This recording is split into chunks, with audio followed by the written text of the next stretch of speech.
कि मन में समस्त शंकाओं का नाश और तत्पश्चात मन में भगवान श्याम सुंदर की उपासना की प्रबल दृढ़ इच्छा शक्ति का निर्माण।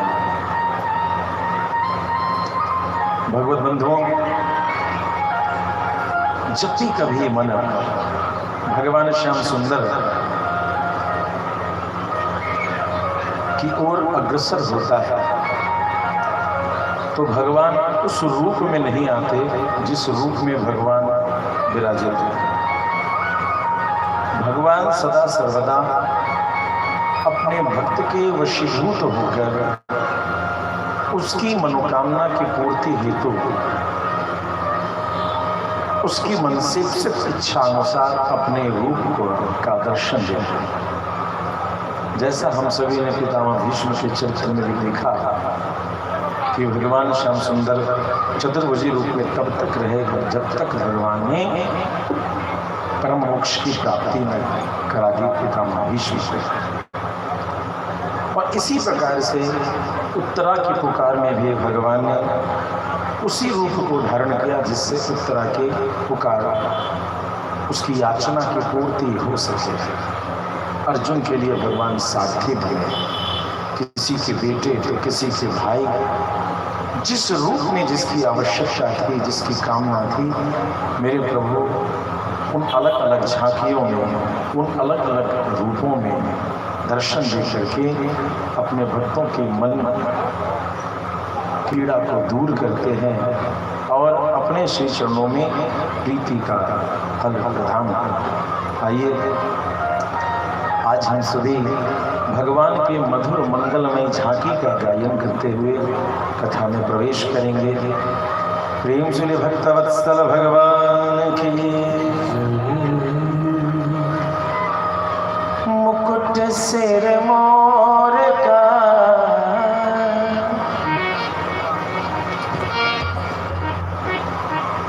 बोल बाटे बिहारी लाल की, श्री राम बिहारी लाल की।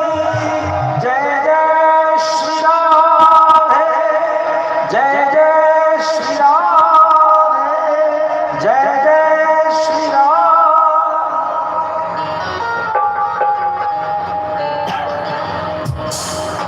मुकुट सिर मोर का मेरे चित्र चोर का,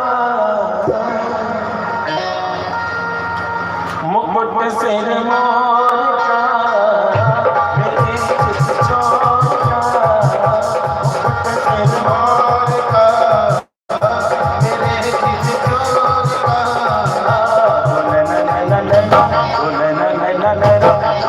सर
सोचा तो बीमार ये मुखड़ा निहार सोचा तो बीमार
भगवान की कृपा कटाक्ष की याचना से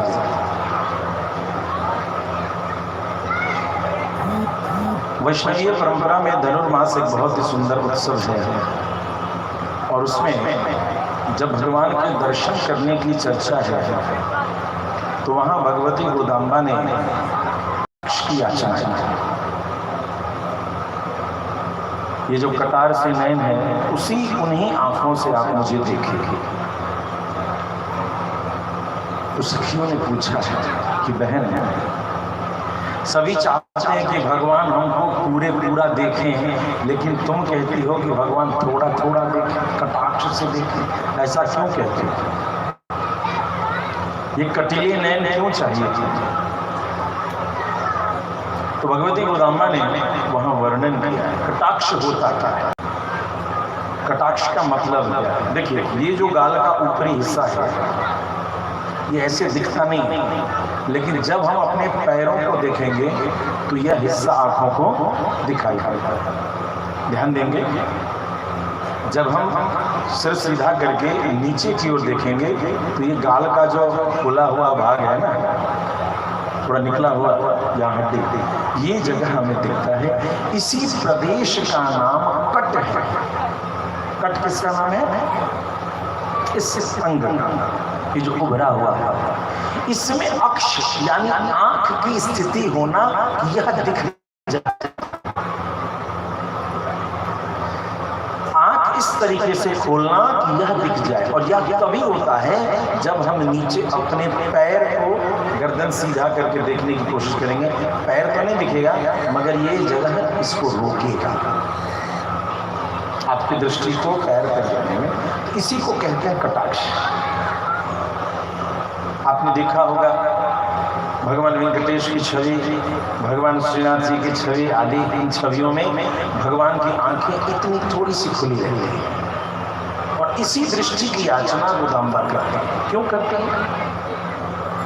जब ये प्रश्न आया तो भगवती गोदाम्बा ने बहुत सुंदर अलंकृत शैली में समझाया कि देखो, हम ठहरे गांव के, हम ठहरे किसान की बेटियां, हमने किसानी खेती गृहस्थी को देखा है, तो हाँ, खेत बहुत सूखा। ध्यान देंगे, आप सभी खेती गृहस्थी से जुड़े हुए लोग हैं। खेत बहुत सूखा और एक बार में बादल फट करके पानी गिर जाए तो क्या होगा? खेत का पानी उतला करके, भर करके एक खेत से दूसरे, दूसरे से तीसरे नाले में, और नाले से नदी में, नदी से समुद्र में चला जाएगा। और थोड़ी देर बाद कुदाल चलाओगे तो 4 अंगुल में पानी है, नीचे पूरा माल सूखा हुआ। यही होता है, खेत के मेड़ टूट जाएंगे, जल वृष्टि का सब व्यर्थ चला जाएगा, किसी उपयोग में नहीं रहेगा। ठीक इसी प्रकार से यदि उसी बारिश, उसी बादल की रिमझिम रिमझिम फुहार आए, ध्यान दीजिए, जो हथिया बरसता है धान के आदि के खेती के लिए बड़ा वरदान आता है। हथिया कहते हैं, हथिया बरसा तो 7 दिन रहेगा। वह बारिश कैसी होती है? रिमझिम रिमझिम रिमझिम रिमझिम रिमझिम रिमझिम बारिश होती है। हस्त नक्षत्र में जो बरसात होती है उसकी प्रतीक्षा हर किसान करता है। यदि हस्त नक्षत्र की बारिश हो गई तो कहते हैं कि खेती तो खूब बढ़िया सुंदर। तो वह जो रिमझिम रिमझिम बरसात है, वह क्या होता है कि वह धरती का एक तह है, उस पानी को पीता है, और जब तक पुनः एक तह के लिए पानी आता है तो मिट्टी का दूसरा तह पहले तह से पानी खींचना प्रारंभ करता है, और धीरे धीरे उस रिमझिम बरसात की फुहार की अमृत बूंदें, वो जल की बूंदें, वो बारिश की बूंदें धरती के गर्भ में नीचे की ओर चली जाती है। यही नहीं, जो अंडरग्राउंड वाटर लेवल है उसको भी डेवलप करती है, उतनी गहराई तक जाती है, धीरे धीरे की बारिश। अर्थात धरती के हृदय को जल से, रस से परिपूर्ण करती है। न बांध टूटते हैं, न टीना वाला छत उखड़ता है। 4 दिन पहले आंधी आई है, हम सोचे थे हम खोरिया में जा रहे हैं, जिक्टिया में जा रहे हैं तो आम खाने को खूब मिलेगा। ऐसी तेज आंधी आई कि पूरा आम कच्चा चपट कहीं छप्पड़ उड़ गया था। अब तो देखते ही रहे, आम गिर गया, अब उसका अचार मिलेगा। प्रेम श्री भक्त वत्सल भगवान की। तो ऐसी बारिश से क्या मतलब कि एक बार में पेड़ गिरा दे, घर गिरा दे, खेत की मेड़ तोड़ दे, बड़े बड़े पेड़ गिरा दे, ऐसी बारिश किसी काम की नहीं होती है। यह किसानों को कष्ट ही देती है। ठीक इसी प्रकार से ध्यान देंगे, ये भगवान के कटाक्ष पर विश्लेषण भगवती गोदाम्बा ने किया है। ठीक इसी प्रकार से यदि भगवान ऐसे खुली आंख से एक बार ऐसे खोल दे तो क्या होगा? तो जो कृपा की बरसात भगवान की आंखों से होगी कहीं उस बरसात के वजन को, प्रभाव को हमारा ये शुष्क हृदय स्वीकार न कर सका। जैसे बचपन में 100 ग्राम उठाता है, फिर आदमी आधा किलो, 1 किलो, धीरे धीरे शक्ति होती है तो फिर वो 10 किलो, 20 किलो भी उठा लेता है। धीरे धीरे चल रही मन, धीरे धीरे चल जा। गोदामा कहते हैं ठीक इसी प्रकार से हमने कभी भगवान की कृपा की अनुभूति तो की नहीं, और जब भगवान पहली बार दर्शन दें ठीक उसी समय पूरी आंख होगा, उनकी कृपा के इस बरसात में हमारे हृदय के भाव कहीं बह न जाए। ये जो मेड़ है हमारी मर्यादाओं को, ये कहीं नष्ट न हो जाए, और जो इस बगीचे में हमने कुछ भावों से कुछ वृक्ष बना रखे हैं, कुछ कल्पनाएं कर रखी हैं, उन सभी का नाश न हो जाए। इसीलिए भगवान कटाक्ष, कृपा कटाक्ष दें कि वह हल्की सी आंख खोलें और अपने नीचे देखें। तो नीचे देखने से क्या होगा? हम सभी लोग कहते हैं हमारे सामने आंख खोल करके तुम देखने वाले कौन? आंख बड़े करके देखोगे मेरे सामने, और ईगो टकराता है। भक्ति भी इसी प्रकार से भगवान से आंख खोल के मत देखना, देखना मत देखना, ठीक है देखना तो आंख खोल के मत देखना, कटाक्ष से देखना। नीचे चल के करो, पल के कैसे करो? नीचे करो। लेकिन यही नीचे पलक, ये ईगो नहीं, यह प्रेम का प्रतीक है। ये नीचे पलक करने से क्या हुआ कि भगवान ने नीचे देखा। नीचे देखा तो क्या देखा? पैरों के आगे जो नतमस्तक जीव है। भक्त कहाँ रहते हैं? भगवान के पैरों में। सेवक कहाँ रहते हैं? स्वामी के चरणों में। सेवक जब माथे पर बैठने लगे तो समझिए कि समस्या आ गई। सेवा के समय माथे पर बैठने का अधिकार है। ऐसे बैठे तो समझ लेता है स्वामी कि अब स्थिति गंभीर है, अब सेवा वृत्ति नष्ट हो चुकी है। तो सेवक का स्थान क्या है? चरण के नीचे। भगवान यदि नीचे देखेंगे तो सबसे पहले चरणों में नतमस्तक जो जीवात्मा है, भगवान उसकी स्थिति को देखेंगे, और उसको देखने के लिए भगवान नीचे झुकेंगे।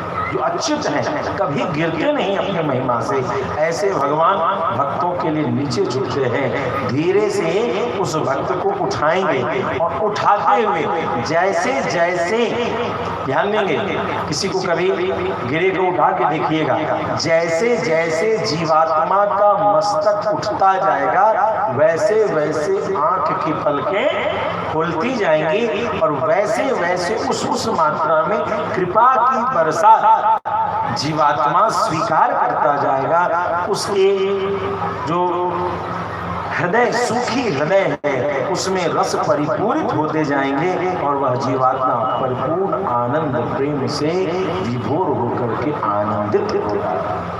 उसे कोई बहा करके नहीं ले जाएगा।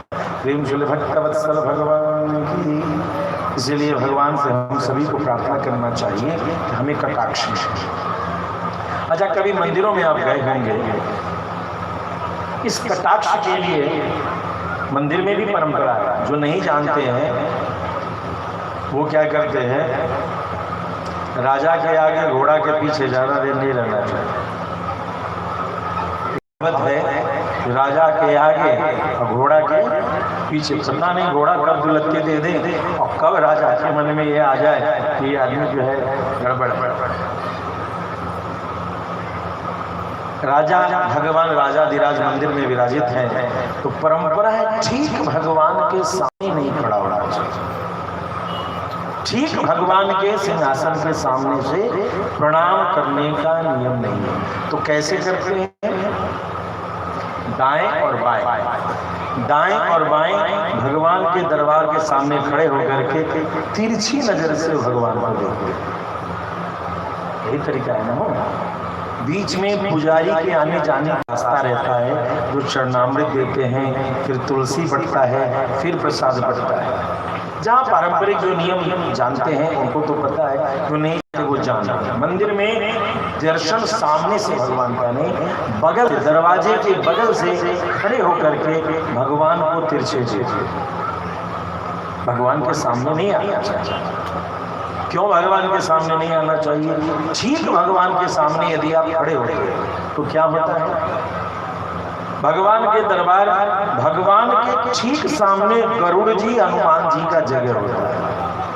यदि आप वहां खड़े होते हैं तो आप गरुड़ जी को पीठ करते हैं, हनुमान जी को पीठ करते हैं और सम्मुख होते हैं भगवान के। तो भगवान के ठीक सामने नहीं होकर के भगवान के पीछे में खड़े होते हैं कि भगवान ठीक सामने न देखें, भगवान ठीक सामने न देखें। भगवान को देखना हो तो दाईं तरफ थोड़ी तिरछे नजर से देखें, बाईं तरफ थोड़ी तिरछे नजर से देखें। यही पुतली का घूमना, यही तिरछे नैन बड़े कमाल के हैं, जिसके लिए लोग बड़े बड़े मुनिगण सब कुछ छोड़ करके भगवान के दास्ता को स्वीकार करते हैं। प्रेम से भक्त वत्सल भगवान के। अब इन तिरछे नैनों का कमाल देखिए। जब भगवान श्री राघवेंद्र सरकार वनवास में चलने लगे और सभा में बैठ करके जब वो तिरछे देखते तो मुनियों ने प्रार्थना किया कि दूल्हा ऐसा हो तो हम भी दंड कमंडल छोड़ें और दुल्हन बन जाए। क्या रखा है इस भजन उपासना? जो साधु संत ऋषि मुनि सब छोड़ करके भजन करने आए, भगवान की सभा में भगवान की कटाक्ष, उस सभा में सब और बैठते और जो तिरछे नयन से भगवान देखते, उस नयन का ये प्रभाव था कि उस तिरछे नयन को देखने के लिए भगवान की सन्निधि चाहिए। अब भगवान की सन्निधि कैसे हो? तो उनकी दास्ता स्वीकार करनी पड़ेगी, और दास्ता कैसे मिलेगी? तो स्त्रीत्व के गुण से मिलेगी। इसीलिए सभी ऋषि मुनियों ने प्रार्थना किया भगवान से कि प्रभु यदि तुम दुल्हा बनो तो हम ऋषि मुनि बाबा ब्रह्मर्षि राजर्षि ये सब पद का त्याग करके आपकी दासी आपकी प्रेमिका बनने को तैयार हैं। भगवान श्री राघवेंद्र सरकार ने कहा तथास्तु। और ये ही ऋषि मुनि द्वापर में भगवान के रास मंडल में गोपिका बनकर के उनके साथ नृत्य करते हैं, और नृत्य करने का एक ही स्वार्थ है, भगवान की कटाक्ष की तिरछे नजर की प्राप्ति। प्रेम से भक्तवत्सल भगवान की। भगवान की कृपा कटाक्ष की प्राप्ति करके ब्रह्मा जी ने जगत की सृष्टि का प्रारंभ कर दिया है, और उन्होंने अज्ञान की 5 वृत्तियों का निर्माण किया। काल के निर्माण करने के बाद ब्रह्मा जी ने अज्ञान का निर्माण 5 रूप में किया। तम भगवत प्राप्ति संबंधित ज्ञान से जो रहित अवस्था है, मनुष्य को, जो साधक को जब जन्म लेता है तो उसे इस बात का ज्ञान नहीं रहता कि भगवान की प्राप्ति कैसे की जाए। इसी को अज्ञान कहते हैं। तमस मोह, मोह सकल व्याधिन कर मूला। ध्यान देंगे श्री रामचरितमानस। मोह सकल व्याधिन कर मूला। मानसिक समस्त रोगों का कारण क्या है? तो मोह है। मोह क्या है? विपरीत ज्ञान मोह कथ्यते। विपरीत ज्ञान, उल्टा। कोई ही कहा हनुमाना, मति भ्रम तोर प्रगट में जाना। उल्टी ज्ञान, उल्टी कल्पना कर लेना, जीवन संसार के आधार को गलत जगह स्थापित करके उसी कल्पना में जीना मोह कहलाता है। हमारे जीवन के आधार परमात्मा है, लेकिन हम सभी सांसारिक प्रापंचिक दृष्टि के कारण परमात्मा के इतर अन्य अवयवों को, कभी स्वयं को, कभी प्रकृति जनित पदार्थों को ही इस जीवन का आधार मान बैठते हैं और अपने जीवन के क्रम को करते हैं। इसका कारण मोह है, और मोह के कारण सांसारिक वस्तुओं में ज्ञातृत्व, कर्तृत्व और भोक्तृत्व शक्ति की प्राप्ति का या उसके आधिपत्य का अधिकार स्वयं को मान लेना, जिसके कारण अहंकार का निर्माण होता है। तीसरा अज्ञान है महामोह। मोह से भी प्रबल है महामोह, जो राग, द्वेष, उल्लूक, सुखकारी। श्री रामचरितमानस प्रेम से भक्तवत्सल भगवान की रामायण इतना बहुत बहुत सरल शब्दों में है, अक्षर में है, लेकिन रामायण जी में जब प्रवेश करेंगे अनुसंधान की दृष्टि से अद्भुत ज्ञान रहस्य को लेकर के श्री रामचरितमानस रचे। श्री रामचरितमानस का बालकांड और उत्तरकांड के महीनों प्रवचन होता रहे यदि उसके एक एक शौका एक शब्द के गर्भ में प्रवेश किया जाए तो फिर भी असंभव है उसकी पूरी व्याख्या। तो महामोह राग मन का सांसारिक संबंधों में अत्यंत ही भारी आकर्षण से जो उपस्थित मनोभाव है,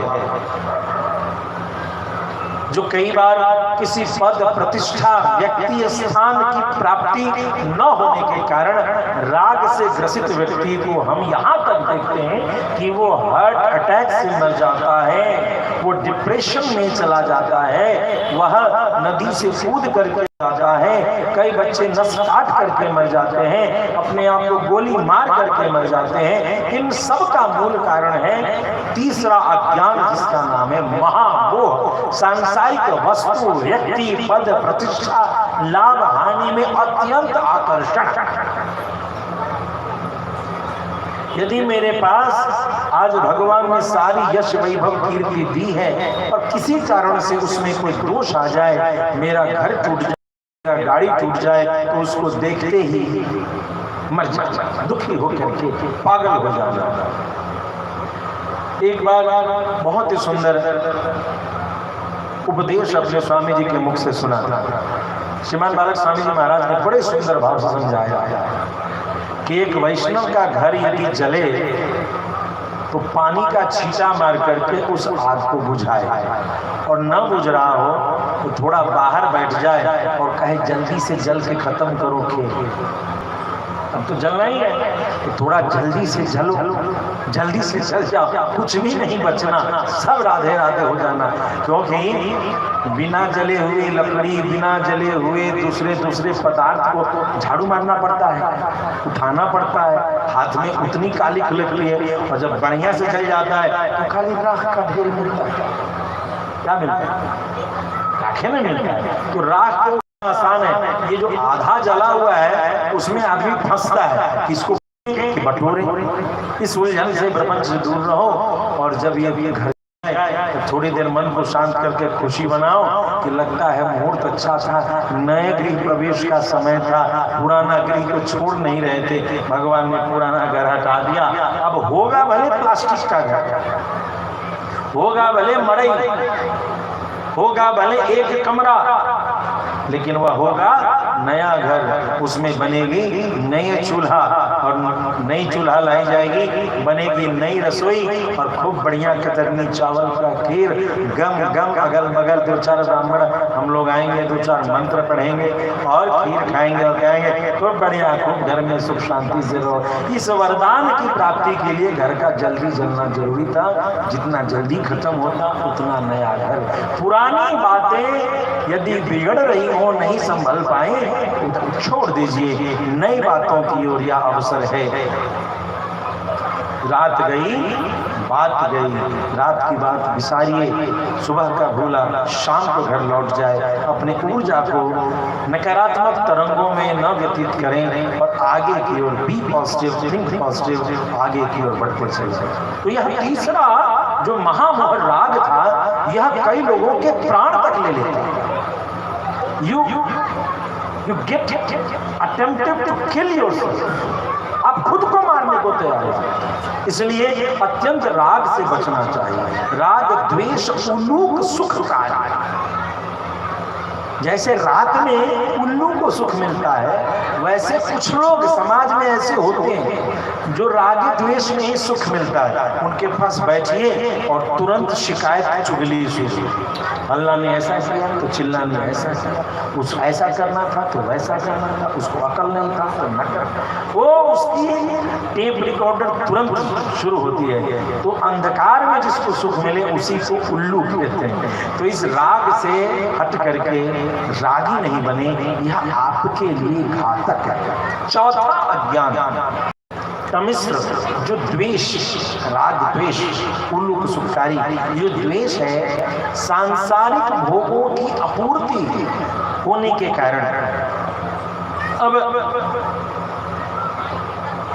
हमने भी 5 पेड़ लगाया आम का, और मेरे दुश्मन ने भी 5 पेड़ लगाया आम का। कई बार ऐसा गांव में होता है, एक आदमी पेड़ लगाता है 10 कट्ठा में, 20 कट्ठा में, 1 बीघा में, 2 बीघा में, दूसरा उसका जो प्रतिद्वंदी करता हम 5 बीघा में लगाएंगे, तो पेड़ दोनों ने लगाया। इसमें फायदा प्रकृति को हुआ। कुछ ऐसे करते हैं जिससे फायदा प्रकृति को, खूब पेड़ लगे, लेकिन प्रकृति को तो ऑक्सीजनेशन हो रहा है। आम में टूट गया, आंधी आया, इधर वाले का आम गिर गया और इधर वाले का आम नहीं गिरा। अब बात है कि आम मेरे शत्रु का नहीं गिरा है, उस आम को देख करके उसका मन प्रसन्न नहीं है। जिसको देख करके हनुमान जी को लगा था लाग देख रहे हैं सुंदर फल रूखा, उस सुंदर फल को देख करके हनुमान जी को भूख लगी थी, लेकिन दुश्मन के बगीचे में आम खूब फैला है तो मने मन खिंचाता है कि इसका अमवा ये गिरा काहे नहीं हो, पता नहीं कौन मंत्र तंत्र करता है। अड़ा लेकिन भगवान जो है ना, तुरंत भगवान अधर्मीय का साथ देते हैं। हम इतने बढ़िया आदमी, हमारा सारा आम गिर गया, अब बेईमान चोर उसके घर में देखिए आम है, आम मीठा है लेकिन उसके मन में करवाहट, तमिश्र द्वेष, यह तामसिक प्रवृत्ति का निर्माण करता है, क्रोध का निर्माण। 5वां अज्ञान कहते हैं अंधतामिश्र अर्थात अभिनिवेश, सांसारिक विषयों भोगों में दृढ़ इच्छा शक्ति। कुछ लोग मेहनत करने में गधे को भी पीछे छोड़ देते हैं, एकदम दिन रात पागल की तरीके से, मशीन के तरीके से चलते हैं, और चलने के बाद उनको भजन का समय नहीं होता। अपने रिश्तेदारों में शायद विवाह निमंत्रण का सुख भी, गृहस्थी का सुख भी उनको नहीं मिलता। उनको समाज में कभी कथा सत्संग हो उसमें बैठने का समय नहीं मिलता। कुछ लोग भोजन करने बैठे हो उसमें थोड़ा दाल दही घी, अरे मुफत का चंदन घसमोरे नंदन बनाया, किसी ने दिया, किसी ने कम से कम तुम परोस के ही आशीर्वाद दे, तो वो परोसने को भी नहीं जाते। क्यों? अभी इतना देर जो यहाँ समय देंगे वहां समय देंगे तो 2 रुपया है। ये जो संसार के भोगों में दृढ़ इच्छा शक्ति है कि मात्र सांसारिक अवयवों की पदार्थों की प्राप्ति में ही ध्यान सदैव लगा रहे, सोता भी है तो वही सपने में आता है, यह जो है अंधतामिश्र है, अभिनिवेश है। यह 5वें अज्ञान का निर्माण किया। इन 5 अज्ञान का यदि निर्माण नहीं होता है तो संसार में सुख दुख ये 2 शब्द नहीं होते। इसीलिए इन 5 का निर्माण ब्रह्मा जी ने किया। प्रेम से भक्तवत्सल भगवान की। और इन सबसे परे, इन पापमयी सृष्टि से परे उन्होंने 4 अपने ऊर्ध्व रेतस पुत्र का निर्माण किया। सनक, सनंदन, सनातन, सनक कुमार जो भगवान के ही अवतार माने जाते हैं।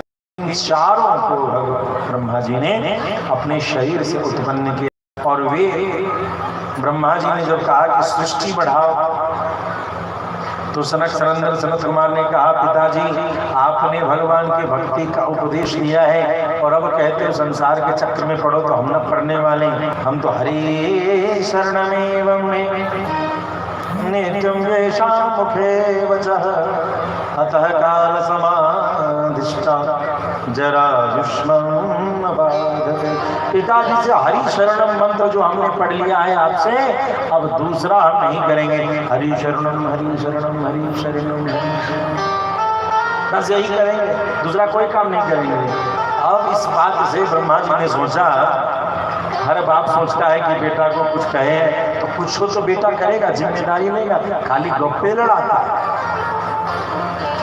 ब्रह्मा जी को दुख क्यों हुआ ये उस बाप से पूछिए जिस बाप को खेत खलिहान आगे पीछे सब सोचना पड़ता हो, और जवान बेटा मुंह में पान लड़ा के ताश का पत्ता लेके दरवाजे पर बैठ करके है उसको ऐसा कर देंगे, है उसको वैसा कर देंगे, करता रहता है। बाप सोचता है, बाप तो होटल में खाता है और बातें इसकी सुनो, लगता है पूरा जिला जीत करके बैठा है। बढ़िया शर्ट, बढ़िया पैंट, बढ़िया चश्मा, बढ़िया बुलेट वाली गाड़ी डुक डुक डुक डुक डुक डुक चलते हुए चल रहा है लाट साहब। वही बड़ा दुख होता है बाप को। बाप देखता है बेटा है ठीक है, अच्छा है देखने में, लेकिन जब सोचता है कि कर क्या रहा है तो बड़ा दुखी होता है। ब्रह्मा जी ने भी अपने बच्चों से सोचा कि सृष्टि करेगा, लेकिन इन्होंने भी कह दिया हरि शरणम हरि शरणम।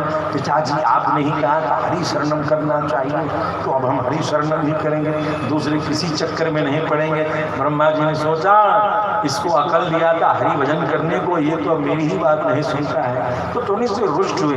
रुष्ट होते ही उनकी भ्रिकुटी थोड़ी सी चिंता के लिए जैसे ऐसे मुड़ी कि भ्रिकुटी मध्य से एक नील लोहित नीले रंग के एक शिशु का प्रादुर्भाव हुआ। एक बच्चा वहां नीले रंग का जन्म लेता है और वह बच्चा खूब रोने लगता है, खूब रोने लगता है। इतना रोता है कि ब्रह्मा जी को लगता है हमको भी इसके साथ थोड़ी देर रो लेना चाहिए। बाबू अब मत रो, शांत हो जा, बहुत रो लिया, क्यों रोते हो इतना, रोना बंद करो। और वो कौन हुए, उनका नाम हुआ रुद्रावतार भगवान के। ये रुद्र इनके 11 रुद्र और 11 रुद्राणी का अवतार होता है। इन्हीं रुद्र को ब्रह्मा जी ने कहा, ज्यादा ज्ञान नहीं दिया, कहा कि तुम सृष्टि करो।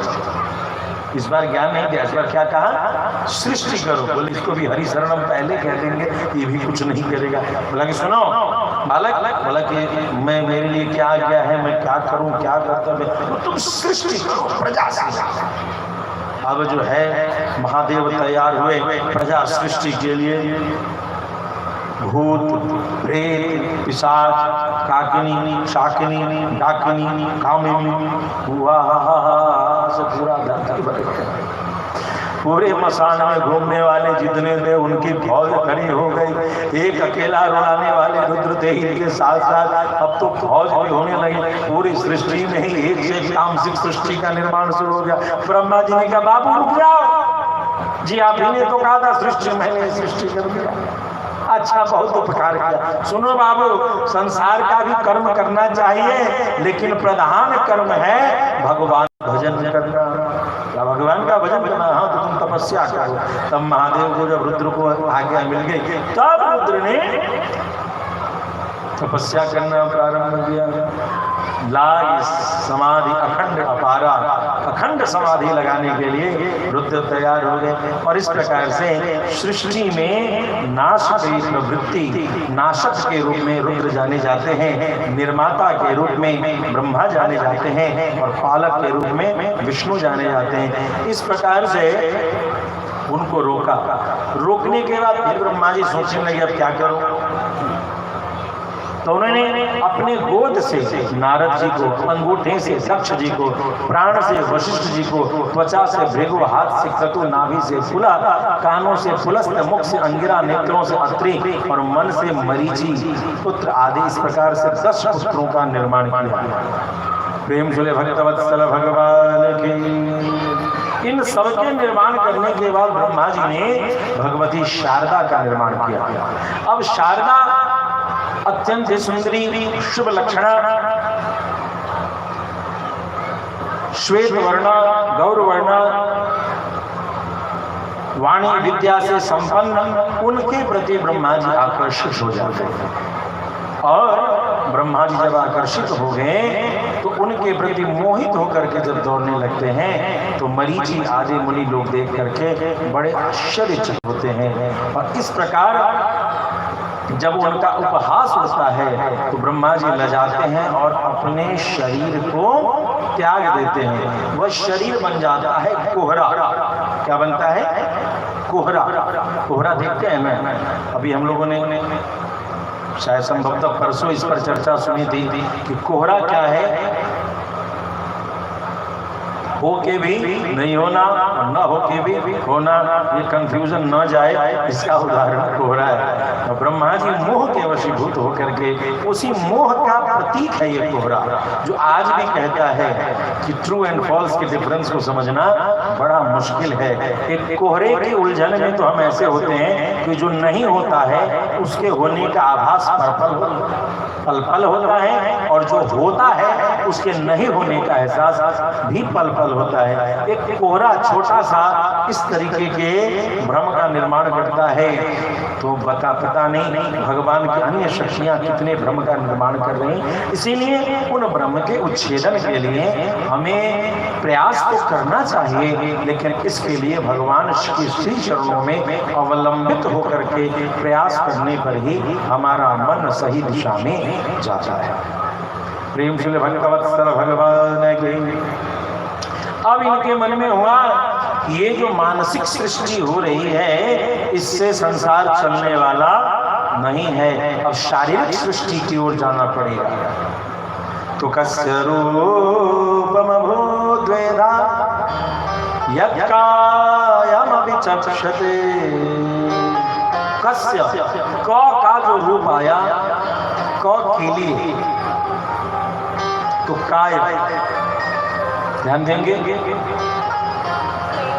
क के लिए ब्रह्मा के लिए, ब्रह्मा की इच्छा के लिए जो स्वरूप सामने आया उसी का नाम हुआ काया, ये शरीर। तो ब्रह्मा जी ने अपनी सृष्टि के उद्देश्य के लिए ही निर्माण किया, और वह भी दो प्रकार, ताभ्याम रूप विभागाभ्याम मिथुनम समपद्यत। उसके दो टुकड़े, ब्रह्मा जी ने अपने शरीर से मानुषी सृष्टि को प्रारंभ किया और दो स्वरूप सामने लाया, एक नर और एक मादा, एक स्त्री, एक पुरुष एक स्त्री। पुरुष का नाम हुआ स्वयंभू मनु, ये भगवान के अवतार थे। प्रेम से भक्तवत्सल भगवान की। और दूसरी हुई शतरूपा, ये लक्ष्मी की अवतार। और इसके बाद यहाँ से शारीरिक मैथुनी सृष्टि प्रारंभ होती है। इनके 5 संतति, मनु शतरूपा के कितने संतति? 5। कौन कौन? प्रियव्रत, उत्तानपाद, आकुति, देवहूति और प्रसूति। आकुति का विवाह रुचि प्रजापति से हुआ, मजली कन्या देवहूति का विवाह भगवान कर्दम से हुआ, और प्रसूति चुटकी बेटी का विवाह दक्ष प्रजापति के साथ हुआ। यहाँ ध्यान देने योग्य बात यह है, ध्यान देंगे हमारे सभी समझदार श्रोतागण बैठे, वर्तमान समय में एक ऐसी चिंता का विषय आ गया है, या एक ऐसी चर्चा का विषय आ गया है कि हम सभी यह सोचते हैं कि कन्याओं से वंश नहीं चलता, बेटियों से वंश नहीं चलता। लेकिन ध्यान देंगे अभी से जो कथा प्रारंभ होगी, जो मनवंतर के अंतर्गत इतिहास की कथा होगी, मनु जी के 5 संतान के वंश की कथा सुनने को मिलेगी। यदि बेटियों के वंश का महत्व नहीं होता, ध्यान देंगे, तो फिर उस वंश की चर्चा यहाँ क्यों की जाती? मनवंतर के अंतर्गत जो मनवंतराधिपति हैं, मनवंतर के राजा हैं स्वयंभू मनु, इनके 5 संतति अर्थात प्रियव्रत के वंश, इसी वंश में जड़ भरत आदि, ऋषभदेव आदि की चर्चा है। उत्तानपाद, जिसमें ध्रुव, बेन, पृथु आदि की कथा हम सभी को सुनने को मिलती है। आकुति रुचि प्रजापति से जिनके संतति के रूप में यज्ञ और दक्षिणा आदि की चर्चा आती है। देवहूति जिनके संतति साक्षात कपिल मुनि भगवान होते हैं, और प्रसूति के संतति में क्या कहना, साक्षात जगदम्बा सती अवतरित होती है। बताओ 5 वंश में वह ऐश्वर्य शक्ति अवतरित हो रही कि नहीं हो रही है? 5 वंश को श्रेष्ठ वंश प्रमाणित करने के लिए भगवत सत्ता उस वंश में अवतरित होकर के उन सभी वंश का उद्धार कर। प्रेम से भक्तवत्सल भगवान की। इसके बाद मनु जी को कहा, हे मनु जी, आप संपत्ति का वर्धन करें और भावी प्रजा का निर्माण करें, निर्माण करके आप सृष्टि को आगे बढ़ाएं। मनु जी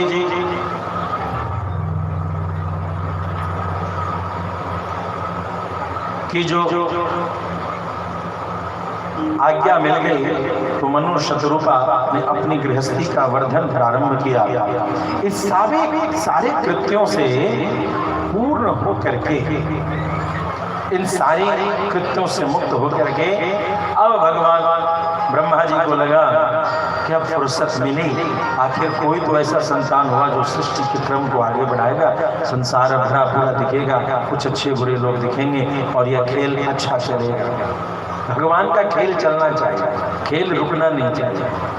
ध्यान दीजिएगा, एक बार हमारे रघुनंदन श्री राम सरजू नदी के किनारे टहलने के लिए गए।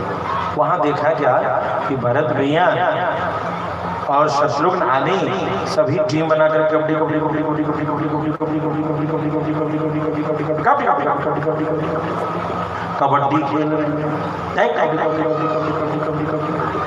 भैया बड़े खुश हुए, आओ तो कबड्डी खेलेंगे। कबड्डी खेले नहीं खेले,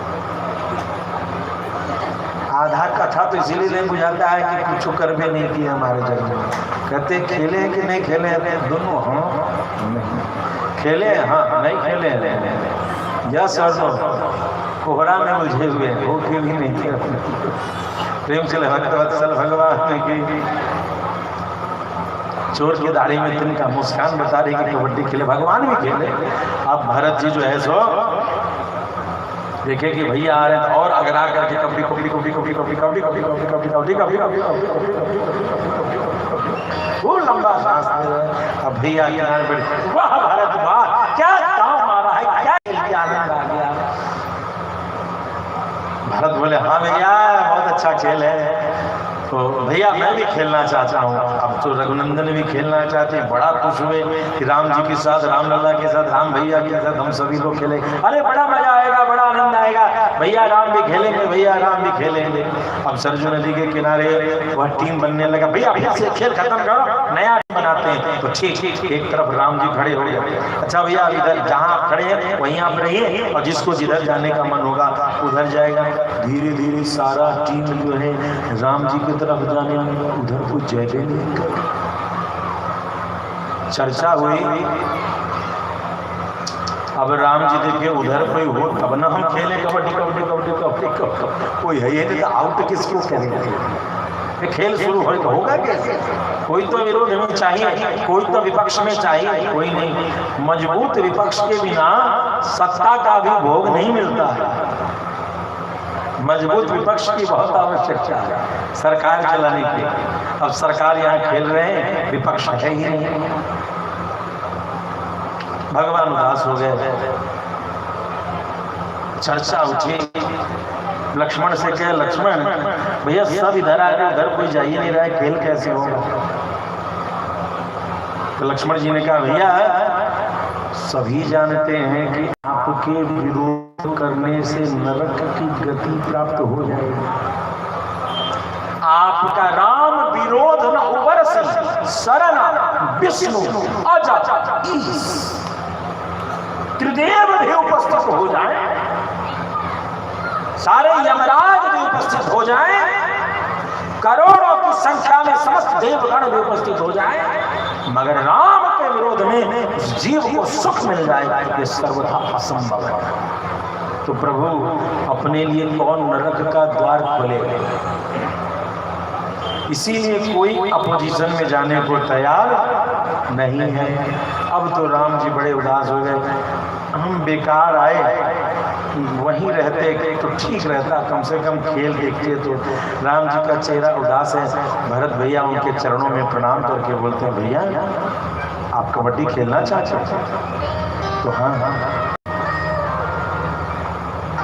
खेलना चाहता हूँ भैया, कबड्डी खेल के आपको अच्छा लगेगा? हाँ लक्ष्मण ने बहुत सही कहा है कि आपके विरोध से तो नरक में भी स्थान शायद मिल जाए, लेकिन आपके मुस्कान के लिए यह भरत एक जन्म नहीं कई करोड़ों जन्म तक नरक में रहने को तैयार है, मगर मेरे रघुनंदन के मुख पर सदैव मुस्कान रहना चाहिए। भरत जी उस पार गए, स्वीकार किया मैं नरक चलने को तैयार हूं, मगर मेरे राम के चेहरे पर मुस्कान रहे, मेरे राम की इच्छा पूर्ति हो। और भरत जी स्वच्छ में चले जाएंगे, भैया तो खुश होंगे और खेल शुरू। क्या बात है, क्या भगवान कभी भक्तों से जीतते हैं। वो खेल हुआ, बड़ी लंबी खेल चली, रघुनंदन ने भी खूब खेल गया, भरत भैया ने भी खूब खेल गया, लेकिन अंत में जीत भरत की ही होती है। अंत में भैया हारे और भरत की जीत कराई। भरत यही तो बात कहते हैं, बचपन के खेल में भी भैया ने मुझे हमेशा जीत दी। चलो मेरे साथ चित्रकूट, इस खेल में भी भैया मुझे जीत देंगे। हित हमारी सीएम पति सेवकाई, मेरा हित तो रघुनंदन की इच्छा से चलने मात्र में है।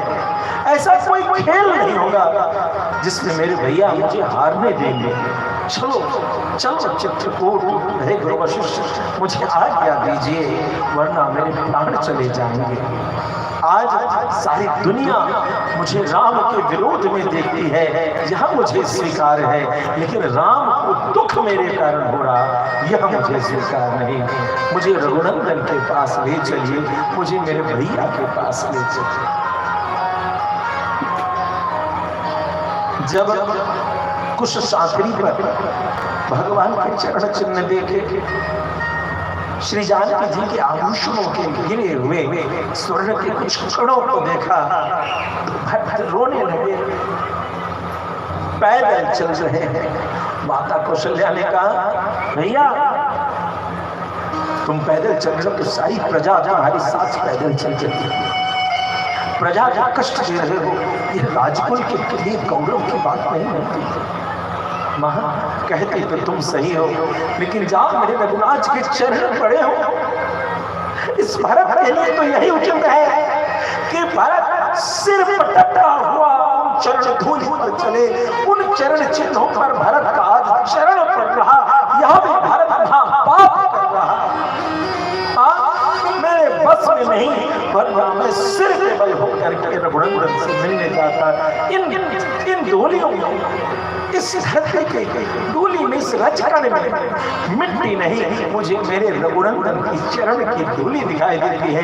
मेरे भैया की चरण धूली को मैं पैर लगा रहा हूँ, इससे बड़ा पाप इस दुनिया में कौन, मुझसे बड़ा पापी कौन। भगवान के वैभव के लिए भरत जी विपक्ष में भी खड़े होने को तैयार हो। प्रेम से भक्तवत्सल भगवान के लिए ब्रह्मा जी ने भी भगवान की सृष्टि को सजाने के लिए सब कुछ तैयारी कर दिया, मनुष्य रूप आदि की तैयारी कर लिया। और तैयारी करने के बाद एक लंबा श्वास,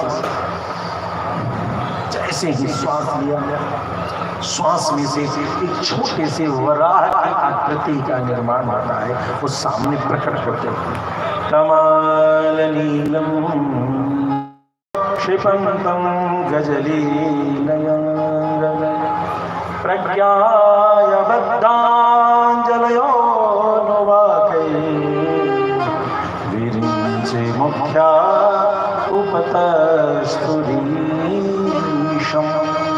तमाल नीलम शीतदंत कोट्या, वो धीरे धीरे वराह जो है बड़े होने लगे, तमाल के पत्ते के समान नीली रंग के, सांवला रंग है। प्रेम से बोले नील वराह भगवान के।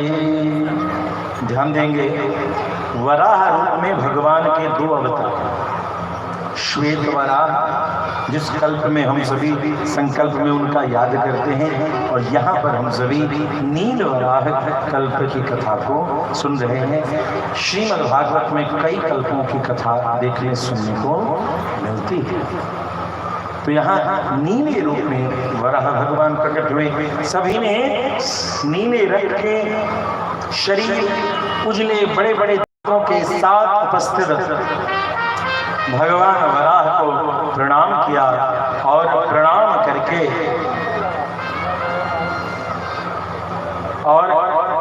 करके उनसे आशीर्वाद लिया। भगवान अत्यंत ही प्रसन्न होते हैं और इस प्रकार से आगे भगवान उस वराह रूप में जीव के उद्धार के लिए प्रशस्त होते हैं। इधर महाराज दक्ष की पुत्री दिति ने पुत्र प्राप्ति के लिए अत्यंत ही व्याकुल होकर कश्यप मुनि से, मरीचि के पुत्र कश्यप मुनि उनसे चेष्टा की, याचना की कि मुझे संतान चाहिए, मेरा गर्भ धारण करने में सहयोग करें। मरीचि नंदन कश्यप मुनि ने कहा, सुनो, यह उचित नहीं देवी, तुम्हारे संबंधी हैं रुद्र और वो शाम को इधर उधर घूमते रहते हैं। इस समय काल में गर्भ का धारण करना तुम्हारे जेठ जो है नाराज हो जाएंगे, यह ठीक नहीं रहेगा। लेकिन फिर भी नहीं मानी, बहुत ज्यादा उन्होंने विनय प्रार्थना किया, परिणाम यह हुआ, कान करे अबला प्रबल कान समुद्र समाई, स्त्री हठ के सामने योगी हठ फीका पड़ गया। स्त्री हठ के सामने योगी हठ फीका पड़ गया और उन्होंने उनको गर्भ स्थापित किया। तत्पश्चात दिति को क्षोभ होता है कि मैंने अकारण हठ किया और इसके कारण दिति जब क्षुब्ध होती है तो कश्यप मुनि कहते हैं, देवी तुमने हठात तो संतान की प्राप्ति के लिए जिद किया ही किया, लेकिन सच बताऊं, इस यह जो घटना घटी है, इस घटना के कारण तुम्हारे शरीर से दो असुरों का निर्माण होगा, दो तामसिक प्रवृत्ति के संतान का निर्माण होगा, जिसे दुनिया दैत्य कहेगी।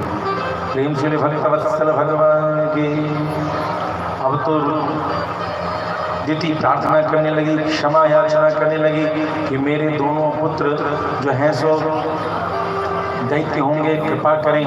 और तब जाकर के उन्होंने प्रार्थना करने पर यह वरदान दिया कि तुम्हारा एक पुत्र का जो पुत्र होगा, अर्थात तुम्हारा पौत्र होगा, वह जो है सो अत्यंत सुंदर भगवान का भक्त होगा। वह पौत्र क्या हुआ? भक्तराज प्रहलाद की जय जय श्री राम। और इस प्रकार से यह घटना घट परिणाम स्वरूप भगवान की ऐसी कृपा हुई कि भगवान अद्भुत रूप से यहाँ एक बार सनक सनंदन सनातन कुमार भगवान के दर्शन के लिए वैकुंठ में जाते हैं। और वैकुंठ में जब जाते हैं तो वहाँ 6 सीढ़ियाँ पार करके 7वीं सीढ़ी पर उपस्थित होते हैं, लेकिन उन्हें रोका गया। जब जय विजय ने उन्हें रोका, उन्होंने कहा कि हमें भगवान ने आज्ञा दिया भैया कि जब चाहो तो वैकुंठ आओ, जब चाहो तो वैकुंठ से जाओ, तुम यह कैसे कर रहे हो? परिणाम स्वरूप न मानने पर सनक सनंदन सनत कुमार ने ऐसा श्राप दिया कि जा, तेरी जो ऐसी स्थिति है कि तू तत्क्षण ही मृत्यु लोक में तेरा पतन हो जाए। और इस प्रकार से जय विजय जो है ये दोनों उनके संतति के रूप में उपस्थित हुए।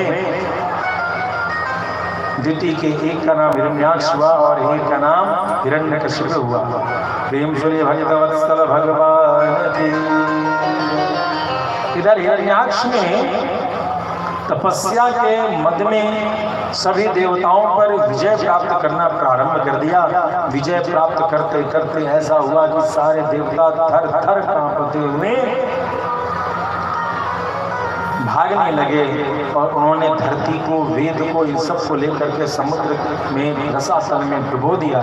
तत्पश्चात जब सब ने प्रार्थना किया है तो भगवान ने हिरण्याक्ष का वध करने के लिए वराह रूप में उपस्थित होकर के अद्भुत लीला की।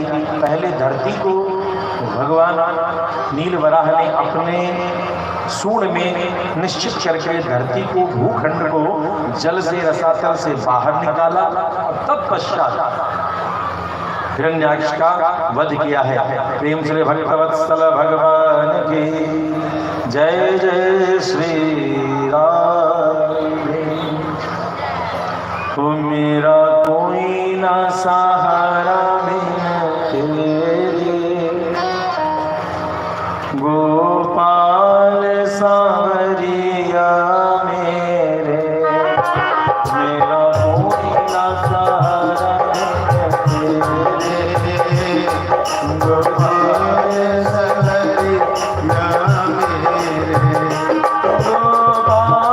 सांवरिया मेरे, गोपाल सांवरिया मेरे, गोपाल सांवरिया मेरे,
इस प्रकार से हिरण्याक्ष का वध भगवान ने किया।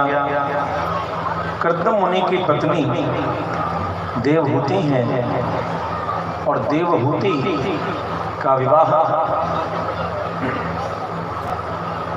स्वयंभू मनु ने जाकर के कर्दम मुनि के आश्रम में जाकर के देवहूति से विवाह कराया है, अपनी बेटी का कन्यादान किया है। तो एक राजा की बेटी एक मुनि के यहाँ भी जाती है।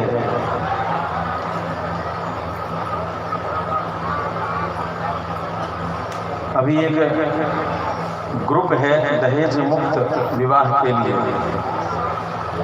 उस ग्रुप में एक पोस्ट लिखा था, लड़की का बायोडाटा।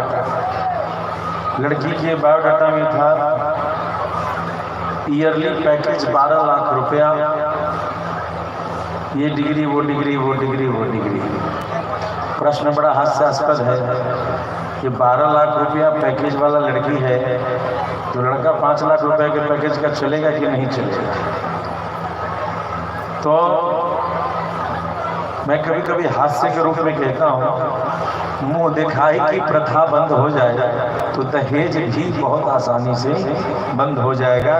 कई जगह पर बिना दहेज का जब विवाह होता है लेकिन मुंह दिखाई में लड़के को छोड़ा नहीं जाता है, पूरी जबरदस्त बाराती की तरफ से मुंह दिखाई आनी चाहिए। बेचारा लड़का सुनते सुनते कान पक जाता है उसका, तो उसको लगता है कि दहेज ले करके ही ये काम कर लिए होते तो ज़्यादा अच्छा लगता। अर्थात आर्थिक व्यवहार को संबंधों में जब हम ज़्यादा महत्व देने लगे तो हमारे संबंधों का जो प्रेम स्नेह के रूप के आधार पर जो संबंध का निर्वहन होता था उसका महत्व खत्म हो गया। तो राजा की बेटी हैं स्वयंभू मनु की बेटी, लेकिन विवाह कर्दम मुनि से कराया।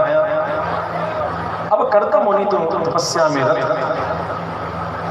बहुत लंबी समाधि के बाद जब आंखें खोली, समाधि तोड़ा, तो देखा क्या कि देवहूति दुबली पतली मैली कुचली कपड़े को पहन करके मन में क्षोभ हुआ, आहा कि राजकुमारी से मेरा विवाह हुआ और मैं समाधि में ऐसा गया कि मुझे इसका तनिक भी ख्याल न रहा। अब इसे मुझे कुछ प्रदान करना चाहिए। तो देवहूति को कहा, अरे देवहूति मेरी बात सुनो, बगल में एक सरोवर है। कर्दम मुनि ने जो तपस्या किया तो उनकी तपस्या को देख करके भगवान श्रीमन नारायण इतने प्रसन्न हुए थे कि उनकी आंखों से एक बूंद आंसू का करुणा का गिर गया। उस बूंद से एक सरोवर का निर्माण हुआ जिसका नाम था बिंदु सरोवर। क्या नाम था? बिंदु सरोवर। तो उस बिंदु सरोवर में स्नान करने को कहा, जाओ स्नान करो। अब देवहूति मैया जो उसमें स्नान करने गई, एक डुबकी लगाया तो शरीर जैसे राजकुमारी बन करके आई थी वैसे, दूसरी डुबकी लगाई तो सारे वस्त्र आभूषणों से समलंकृत हो गई और तालाब के बाहर देख रही हैं कि बहुत बड़ा जो है हवाई जहाज विमान खड़ा है। तो एक ऐसा विमान जो एयर कंडीशन था, एयर कंडीशन नहीं सीजन कंडीशन था। जिस सीजन में जैसा वातावरण चाहिए उसकी व्यवस्था उसमें थी। सारे ऋतु के फल, स्नान आदि की व्यवस्था सब, और कई देवियां उनकी सेवा के लिए कई दासियां उपस्थित थी। योग बल से उपस्थित इस माया को स्वीकार करके देवहूति श्रृंगारित होकर के कर्दम मुनि के साथ विहार करती हैं। विहार करके जब लौटती हैं तो पति से याचना करके 9 कन्याओं को जन्म देती हैं। तत्पश्चात कर्दम मुनि पुनः जब वनवास की ओर जाने के लिए उपस्थित होते हैं, उसी समय माता देवहूति ने उनसे प्रार्थना किया कि हमें इस पुत्र की प्राप्ति करावें जो हमें परम पद की गति की प्राप्ति करावे। तो कपिल मुनि के रूप में भगवान स्वयं उपस्थित हुए। प्रेम से बोले कपिल मुनि भगवान के। और कपिल मुनि को जन्म दे करके कर्दम मुनि वहां से चले गए हैं। कपिल मुनि जब बड़े हुए तो वो भी वन की ओर जाने की चेष्टा करने लगे। तो मैया ने कहा बेटा जिस लिए तुम्हें प्राप्त किया है वह ब्रह्म ज्ञान को दो। तो कपिल मुनि आचार्य रूप में स्थापित होकर के अपनी माँ को ज्ञान देना शुरू करते हैं। यही ज्ञान सांख्य योग कहलाता है।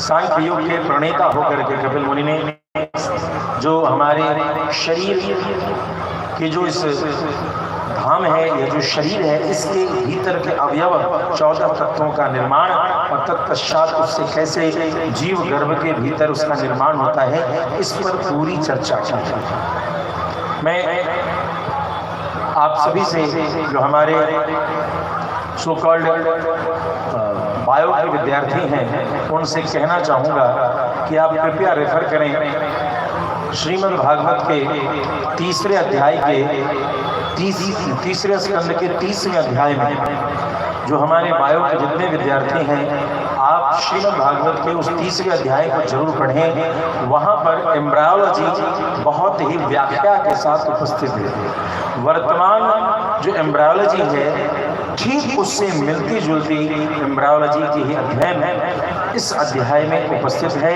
कपिल मुनि ने माता देवहूति के गर्भ में जिन अवस्थाओं का वर्णन किया है वही आज रिसर्च एंड एक्सपेरिमेंट के बेसिस से स्टडी एम्ब्रायोलॉजी टॉपिक के अंतर्गत कराया जाएगा। थोड़ा बहुत ही अंतर है, यदि आप इसको कोऑर्डिनेट करके पढ़ेंगे तो आपको समझ में आ जाएगा। श्रीमद् भागवत में जीव विज्ञान के भी कई सूत्रों की स्थापना है।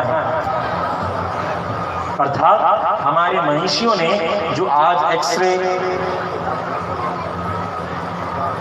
अल्ट्रासाउंड, इन सब माध्यम से जिस चीज का अध्ययन किया, एम्ब्रायोलॉजी कहते हैं गर्भस्थ शिशु के निर्माण के अध्ययन को एम्ब्रायोलॉजी एक अलग टॉपिक है बायोलॉजी। तो इतने अवयव उपकरण के द्वारा जिनका वर्णन और जिसकी स्टडीज आज अवेलेबल हैं उन्हीं सबको लगभग वर्तमान के भी इतिहासकार जो मानते हैं। ऐसे तो हमारी ये श्रीमद् भागवत पुरातन है जब से सृष्टि प्रारंभ हुई, लेकिन आधुनिक इतिहासकार जो पाश्चात्य जगत के अनुसार इसके लेखन को मानते हैं वे भी मानते हैं कि 5500 वर्ष पूर्व श्रीमद् भागवत की रचना हुई। यह ज्ञान भारत में जीव विज्ञान का 5500 वर्ष पूर्व उपस्थित इस ग्रंथ में एम्ब्रायोलॉजी पूरी व्याख्या के साथ उपस्थित है। तीसरा स्कंद 30वें अध्याय, उसमें इसलिए प्रवेश नहीं करूंगा क्योंकि बहुत समय गुजर जाएगा। इसको आप स्टडी करें, बहुत कुछ मिलेगा।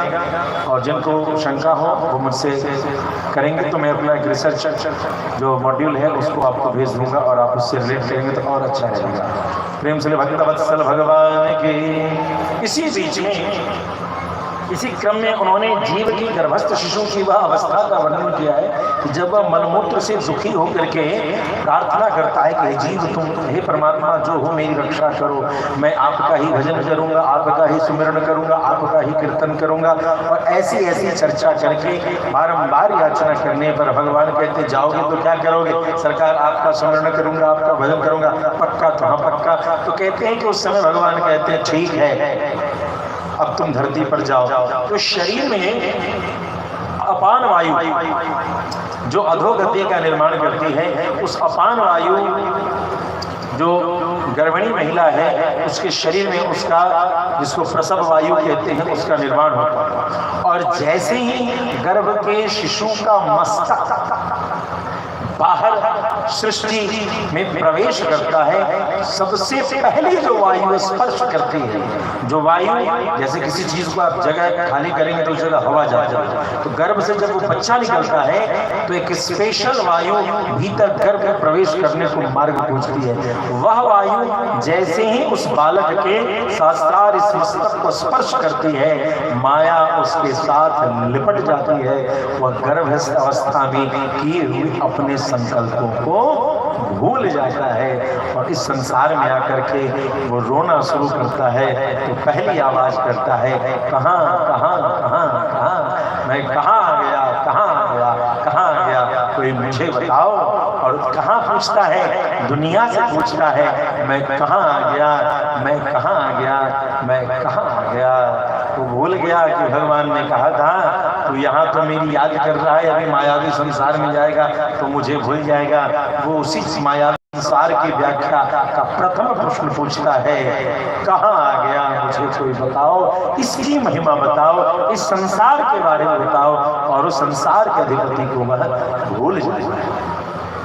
वही चीज शास्त्रों के, संतों के सन्निधि से जब मेरा भजन सुमिरन करता है तो उस जीव का उद्धार होता है। प्रेम से भक्तवत्सल भगवान की। इस प्रकार से मोक्ष संबंधित ज्ञान को दिया।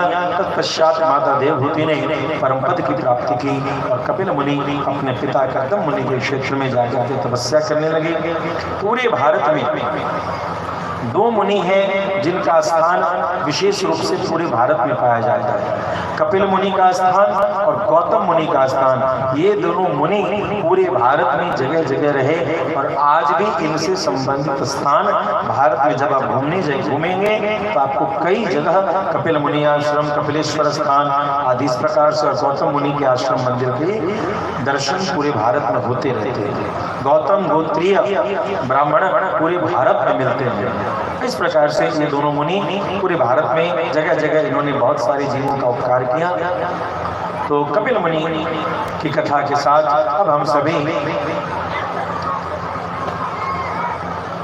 उनकी तीसरी बेटी आकृति, देवहूति और प्रसूति का विवाह दक्ष के साथ हुआ।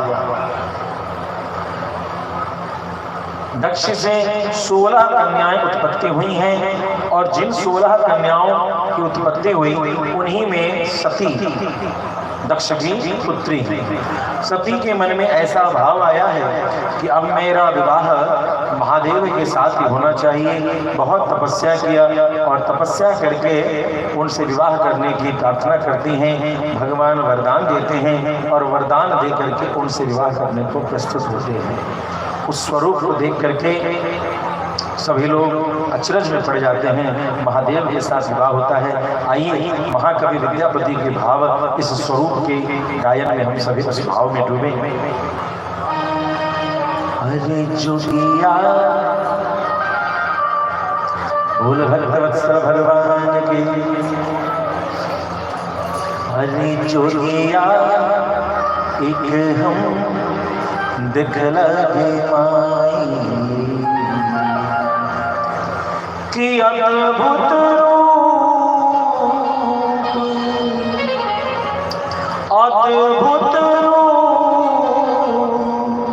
कहलो नहीं जाए। जोगिया एक हम दिखला दे माई, जोगिया एक हम दिखला दे माई।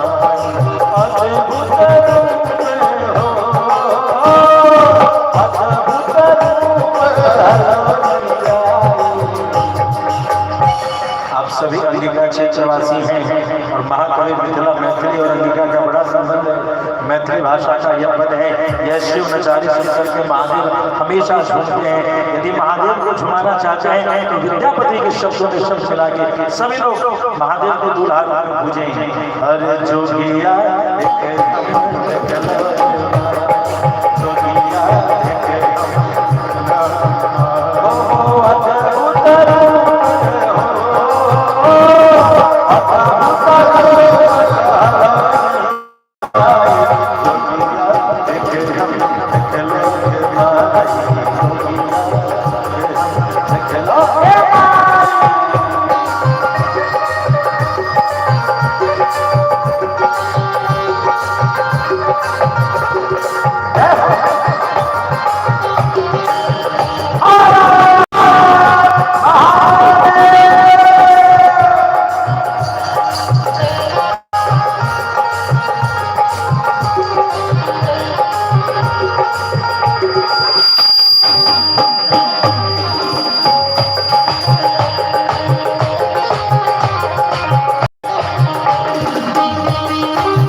बदन मिले नयन विशाला, पांच बदन मिले नयन विशाला, बसाना बेहुने हो, बसाना बेहुने ओढ़ना मृगशाला, जोगिया एक हम निकला जोगिया एक निकला अद्भुत रूप हो, अद्भुत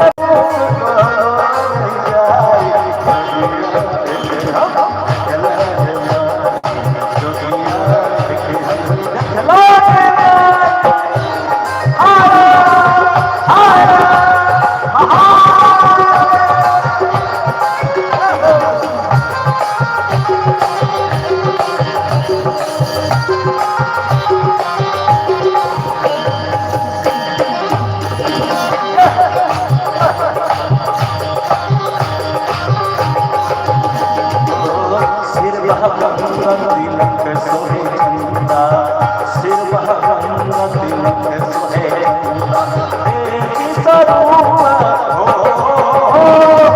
एक स्वरूप में पलक धंधा, जोगिया एक हम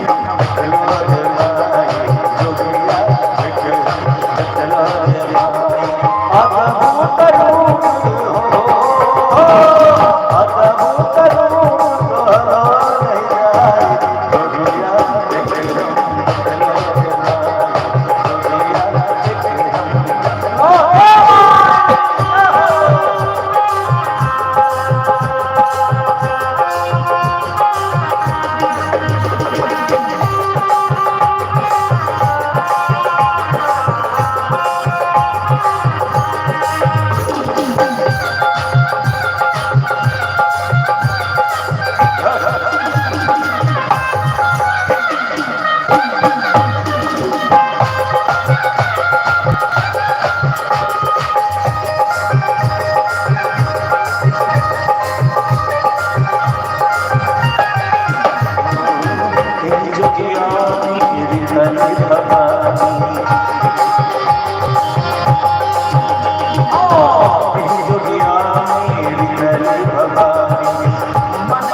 सुन मनाए विद्यापति हे हो जो याद हो हे हो जो याद त्रिभुवन जानी दुनिया एक दम चला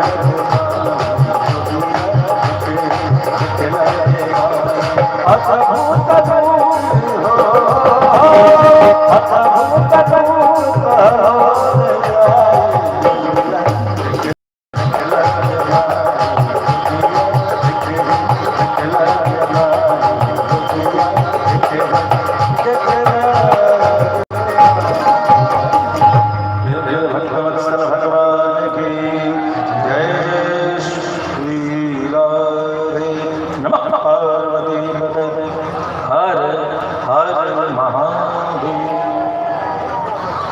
जय श्री नारायण, जय जय श्री राधे। महाराज श्री के स्वामी जी के उखाड़ों से अत्यंत मार्मिक प्रसंग श्रीमद् भागवत रस का रसास्वादन आप लोग कर रहे हैं। आज कथा का तृतीय दिवस और कुछ स्थानीय निवासी महाराज जी के सम्मान के लिए आए हैं। माल्यार्पण द्वारा महाराज जी का सम्मान करेंगे, साथ ही महाराज जी से आशीर्वाद लेंगे, ग्रहण करेंगे। माननीय दिलीप सिन्हा जी, माननीय दिलीप सिन्हा जी से आग्रह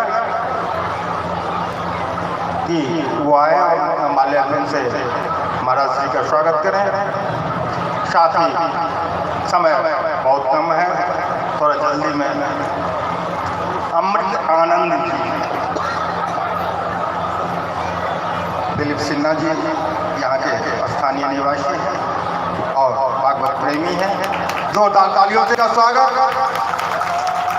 इसके बाद मैं अमृत आनंद जी को बुलाना चाहूँगा। महाराज जी के श्री चरणों में पुष्प अर्पित कर आशीर्वाद ग्रहण करें। साथ ही आलोक कुमार जी, आलोक कुमार जी से आग्रह कि वो व्यास पे आए और महाराज से आशीर्वाद ग्रहण करें। अशोक कुमार भगत जी, संतोष भगत जी यथाशीघ्र मंच पे आए। सरजीत वर्मा जी, आप सभी से आग्रह, जैसा कि आप सभी जानते हैं आज कथा का तृतीय दिवस है और कल क्या होना है यहाँ आप सब जानते हैं कि नहीं जानते हैं? कल यहाँ क्या होगा? कल लल्ला का जन्म होगा। भगवान श्री कृष्ण का जन्म उत्सव मनाया जाएगा। आप लोग जन्मदिन मनाते हैं या नहीं मनाते हैं? जन्मदिन मनाते हैं, घर में बच्चों का जन्मदिन मनाते हैं। तो बच्चों का नहीं, कल भगवान का हम सब मिलकर जन्मदिन उत्सव मनाएंगे और ये जन्म उत्सव ऐतिहासिक जन्म उत्सव होगा। आसपास के इलाकों में इसकी चर्चा होगी। तो जन्मदिन पे आप लोग जाते हैं तो सनेश लेके जाते हैं, बर्थडे गिफ्ट जिसको बोलते हैं। तो सभी श्रोताओं से आग्रह कि कल लल्ला के जन्मदिन के उत्सव पर अपने घर से खाली हाथ न आए। लल्ला के लिए कम से कम मिठाई ना सही, एक टॉफी जरूर लाए और जन्म उत्सव का यह उत्सव ऐसा हो कि सभी से जाने समझे। महाराज से सनातन संस्कृति के प्रचार प्रसार में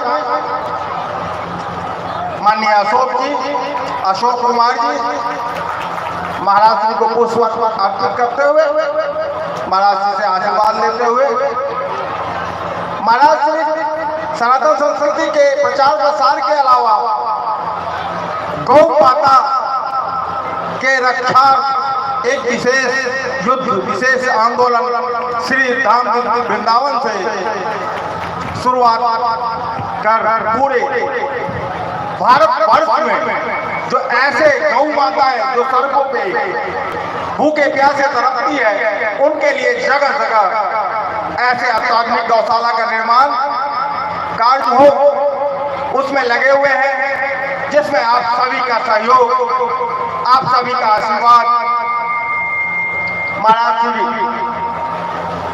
को प्राप्त होता रहे। जो ऐसी गौ माताएं जो भूखे प्यासे सड़कों में डालती है, उन्हें एक अत्याधुनिक वातावरण में श्री धाम वृंदावन के अलावा और कई जगहों पे ऐसी गौशाला का निर्माण हो जो अत्याधुनिक हो।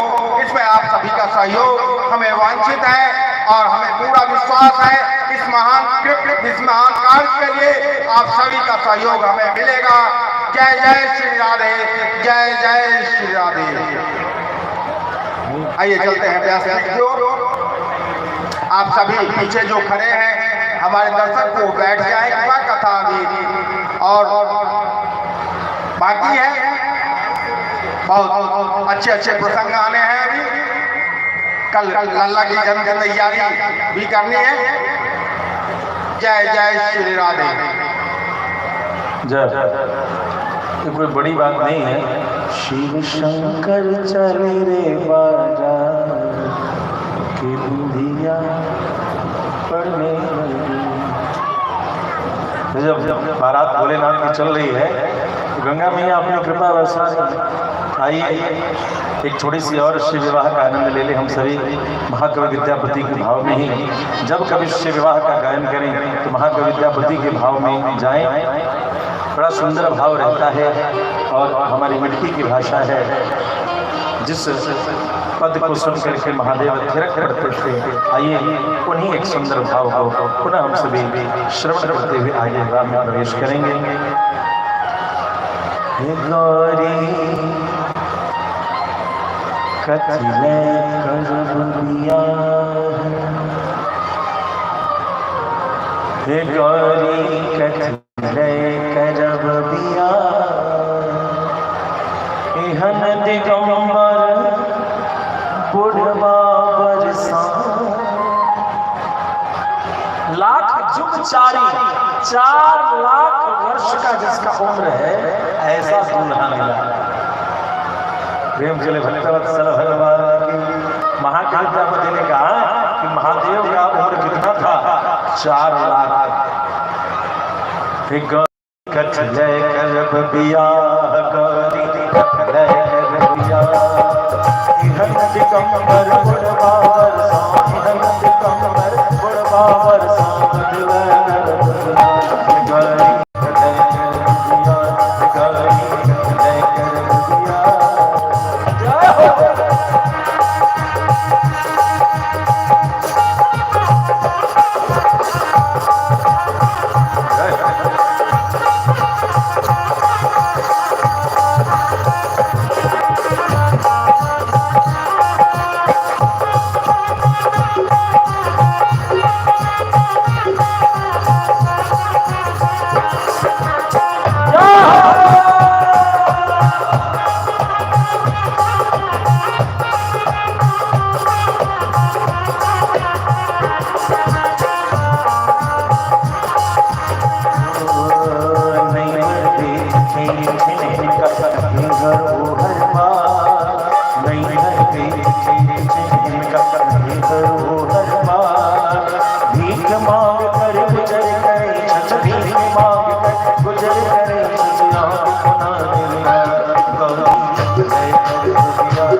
सब दिन जाए मशान मोटा। जब महादेव की मस्ती आएगी, जब वो कहेंगे कि चलो कहीं घूमने चलते हैं, तो खुशमत होना। वे घूमने भी जाते तो कहा शमशान में जाते थे।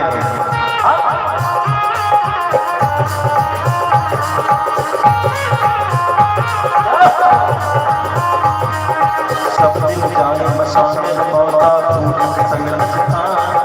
सब दिन मशान मोटा, संग नचना। रहत होना उनका लगेगा गाना, उनका लगेगा ना वो सोच मरता।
महादेव का सती भगवती के साथ विवाह हुआ। एक बार की बात है, एक सभा में, देवताओं की सभा में सब लोग बैठे बैठे हुए थे और दक्ष प्रजापति उसी समय आए। महादेव खड़े रहे हुए, उनके सम्मान में बाकी अन्य सभी देवता खड़े हो गए। दामाद हो करके जो उन्होंने इस प्रकार का कृत्य किया तो दक्ष बड़े रुष्ट हुए और तत्पश्चात उन्होंने एक यज्ञ किया, जिस यज्ञ में सभी देवताओं का ग्रास रखा गया, लेकिन महादेव का ग्रास नहीं रखा गया। परिणाम स्वरूप सभी लोग आने जाने लगे। सती की अन्य बहनें भी वहां यज्ञ स्थली में जाने लगी। आकाश मार्ग से देव देवियां यक्ष गंधर्व सभी लोग, पता है जब किसी को निमंत्रण नहीं मिलता है तो बाकी जो लोग कुटुंब रहते हैं, संबंधी रहते हैं, खोद खोद के पूछते हैं कि हमको तो मान नहीं रहे, जाने का मन नहीं था, लेकिन 20 बार फोन किए हैं तो जाना पड़ रहा। यदि कोई आपको किसी निमंत्रण में नहीं बुलाएगा और आपके कुटुंब संबंधी को पता चल जाए कि इनको नहीं बुलाया गया है, तो खोद खोद करके, भले एक के बार फोन पे तैयार है, लेकिन वो कहेगा क्या, हमको 20 बार सवेरे शाम फोन किए हैं कि आप नहीं आइए तो जज्ञे नहीं होगा, ब्याह नहीं होगा, शादी मुंडन संस्कार नहीं, आना पड़ेगा आपको, बिना आपके तो सब जज्ञे सुनना लगेगा।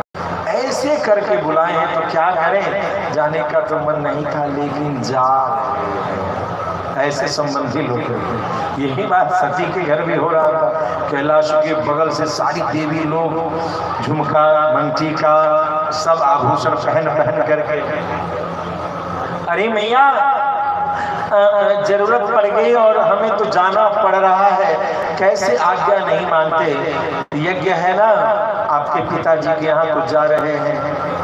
अब तो भगवती सती ने देखा सब हम ही को कोड़ कोड़ के बात कह रहा है, तो सुनते सुनते पिता का घर है, याद आ गया पिता घर की, तो कहा महादेव से प्रभु जाने दीजिए, बहुत समझाया, नहीं समझे तो भगवती सती जाती है। वहां जा करके उन्होंने अपने पति का अपमान देखा, तो पति के अपमान के कारण सबको श्रापित किया और श्रापित करने के बाद पश्चात भगवती सती ने अपने शरीर को योगाग्नि में भस्मीभूत कर दिया। प्रेम से बोलिए भक्तवत्सल भगवान की। महादेव को जैसे यह पता चला नंदी आदि के माध्यम से, महादेव ने वीरभद्र नामक अपने विशेष रुद्रगण को भेजा और कहा जाओ दक्ष के किए हुए कृत्य का परिणाम उसे प्रदान करो। दक्ष के यज्ञ में जाते हैं और जा करके दक्ष के यज्ञ में सब कुछ तहस नहस करके अंतिम में दक्ष के सिर को काट देते हैं। जब दक्ष के सिर को काट देते हैं तो सभी देवता महादेव से प्रार्थना करने लगते हैं कि प्रभु ये अमर थे, देव योनि में थे, इनको जीवन दे दीजिए। इस प्रकार से तब महादेव ने आज्ञा की चलिए एक जो पशु मिले सबसे पहला उसका सिर काट करके इनमें जोड़ दिया जाए। सब लोगों ने देखा तो एक बकरा का सिर था, उस बकरे को सिर को काट करके और बकरे के सिर को दक्ष प्रजापति के गर्दन में धड़ में जोड़ दिया और जैसे ही जोड़ दिया तो बकरे ने सबसे पहले मुख से क्या बोला, बम बम। बकरा जो कभी बोलता है तो ध्यान से बम ऐसे करके आवाज आती है, उसने बम बोला।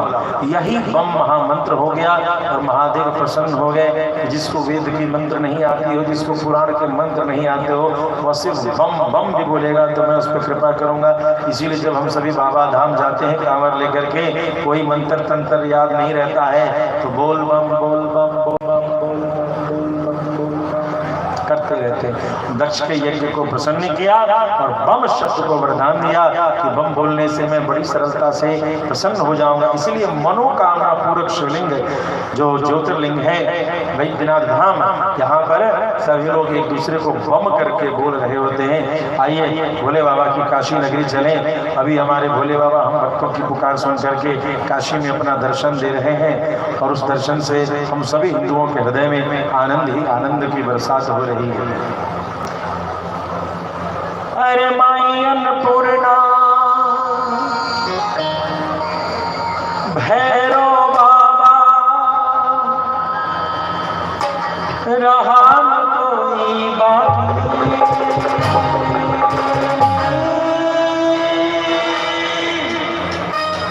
कि बम बम बम बम कि बम बम बम कि बम बम हो रहा है बम बम हो रहा है काशी मयमुना भैरव बाबा रहा कोई बाकी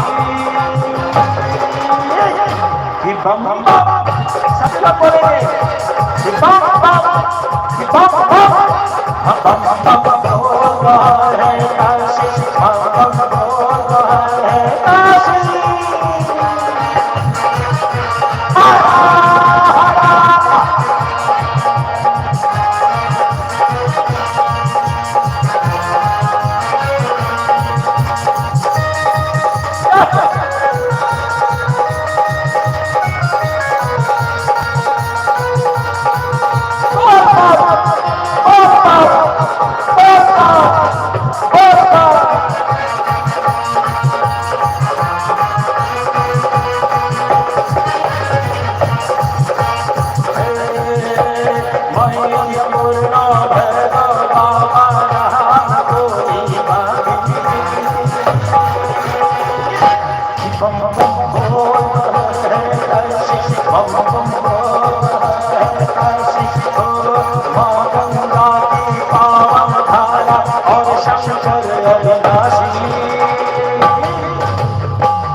वर्षों से महादेव को छिपा के रखा था, लेकिन महादेव का एक नाम अविनाशी है।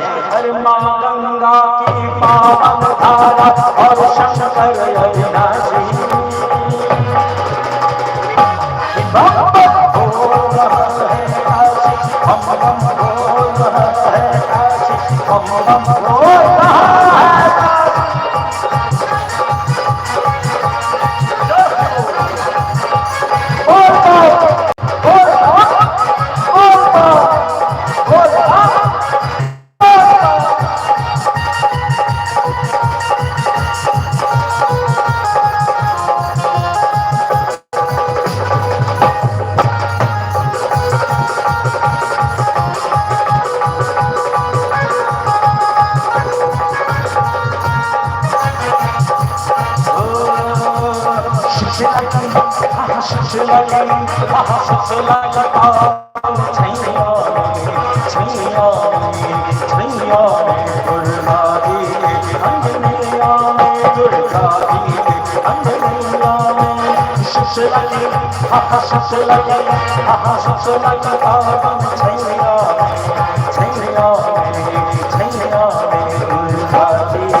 सबसे आवाज आनी चाहिए कि बम बम बोल रहा है काशी बम बम बोल रहा है काशी बम बम बोल रहा है काशी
प्रेम से भक्तवत्सल भगवान की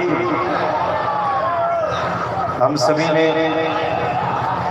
देखा कि किस प्रकार से महादेव ने सभी के ऊपर कृपा की।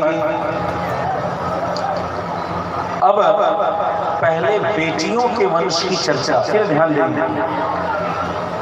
पहले तीनों बेटियों के वंश की कथा कर दी गई। ये ladies first never represent the Western culture. हमारे श्रीमद् भागवत में पहले बेटियों के वंश की कथा उपस्थित है, ध्यान देंगे, अर्थात बेटियों को तवज्जो ज्यादा दिया गया।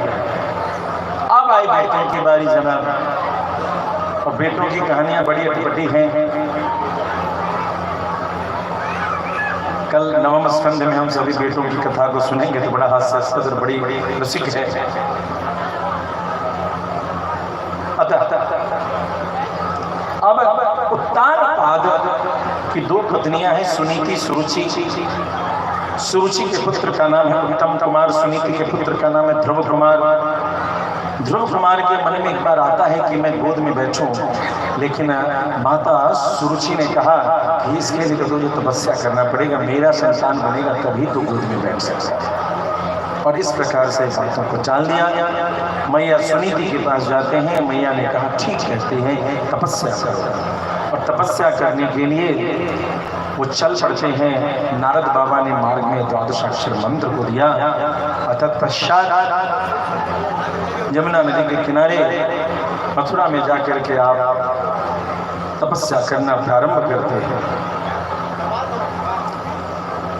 पहले महीने में 3 दिन पर भोजन फल आदि का प्रयोग, दूसरे महीने में 6 दिन पर सूखे पत्ते, तीसरे महीने पे 9 दिन पर श्वास, और चौथे 5 महीने में उन्होंने अपने संपूर्ण सृष्टि को भगवान में कल्पना करके भगवान को अपने हृदय में रख करके संपूर्ण प्राण की गति को भगवान के श्री चरणों में समर्पित करती। इस संकल्प के होते ही समस्त चराचर के पंच प्राण की गति रुक गई और सभी देवताओं ने ध्रुव जी के लिए भगवान के सामने वकालत की है, प्रार्थना की है। और तब भगवान आते हैं और उन्होंने ध्रुव जी को दर्शन, अब मन में दर्शन देने लगे तो ध्रुव जी वही देखने लगे। भगवान ने देखा कि सामने मैं खड़ा हूँ और ये मन को आंख बंद करके देखता है। अंतिम में भगवान ने मन के दर्शन को जब लुप्त किया तो ध्रुव जी ने आंखें खोली तो सामने क्या देखते हैं कि भगवान चतुर्भुजी स्वरूप में है। भगवान ने पूछा ध्रुव क्या चाहते हो, कुछ कहो। ध्रुव जी ने कहा प्रभु आप मिल गए, और कुछ नहीं चाहिए, लेकिन मैंने सुना है कि आपकी स्तुति लोग करते हैं और मुझे तो 12 अक्षर के सिवा कुछ आता नहीं। भगवान ने अपने शंख से स्पर्श किया है। तत्पश्चात रहस्यों से युक्त स्तुति ध्रुव जी ने भगवान की थी। भगवान ने ध्रुव जी को समझाया कि आप जाइए, आपको पिता प्रेम करेंगे। पिता उत्तम कुमार ने उनसे, पिता उत्तानपाद ने उनको प्रेम किया है। कुछ समय बाद यक्षों की लड़ाई में उत्तम कुमार मारे गए और तत्पश्चात ध्रुव जी ने अपने भाई के लिए यक्षों से युद्ध किया है। तब मनु जी ने आकर के उन्हें इस युद्ध के लिए रोका है। ध्रुव जी को राजगद्दी मिलती है।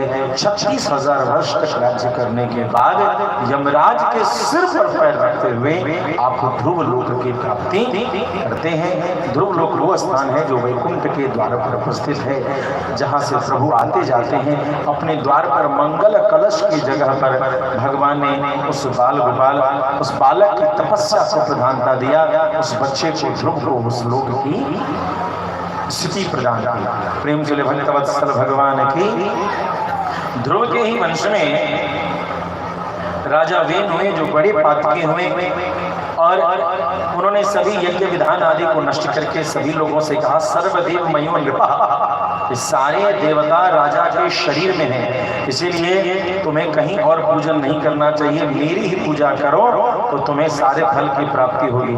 ऋषि मुनियों को बैठा करके बोला कि तुम सभी नमक हराम हो, खिलाता मैं हूँ और पूजते नारायण को हो, इधर उधर की पूजा करते हो, सब छोड़ के मेरी दक्षिणा खाते हो, मेरी पूजा करो। प्रेम से भक्तवत्सल भगवान की ऋषियों ने देखा कि अब इसका जो है अहंकार बढ़ रहा है। सभी ऋषियों ने अहंकार भरी है क्रोध में, इसके कारण बेन का शरीर वहीं छूट गया। तत्पश्चात बेन प्रजा नहीं रहा, जब राजा नहीं रहा तो प्रजा में अराजकता फैली। बेन के जंघे का मंथन हुआ, उसमें से काला कलमश, काले स्वरूप में उसके सारे पाप निकलते हैं एक संतति के रूप में, जो निषाद कुल की यहाँ उत्पत्ति होती है। तत्पश्चात जब सारे दोष निकल जाते हैं तो पुनः महाराज बेन के शरीर के दाएं भाग का मंथन और बाएं भुजा का दाएं और बाएं भुजा का मंथन करते हैं। तो दाएं भुजा से महाराज पृथु और बाएं भुजा से महारानी अर्ची का अवतार होता है। ये दोनों लक्ष्मी नारायण के ही अवतार हैं। प्रेम से महाराज पृथु के। महाराज पृथु जब बड़े हुए तो इन्होंने बिरदावली भाट इन सब गायन करने वालों से इनसे पूछा कि मेरे बारे में बताओ। तो सबने उनके कर्तव्यों को बताया है और तत्पश्चात उन्होंने सबको पुरस्कार दिया।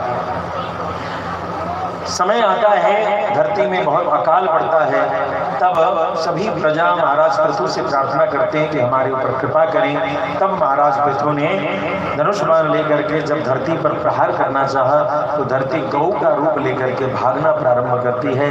अंत में धरती माता ने गौ के रूप में महाराज पृथु से कहा कि सबको कहो कि मेरे थन से निकलते दूध का पान करे, मैं सबके लिए आवश्यक सामग्री उपस्थित कराऊंगा।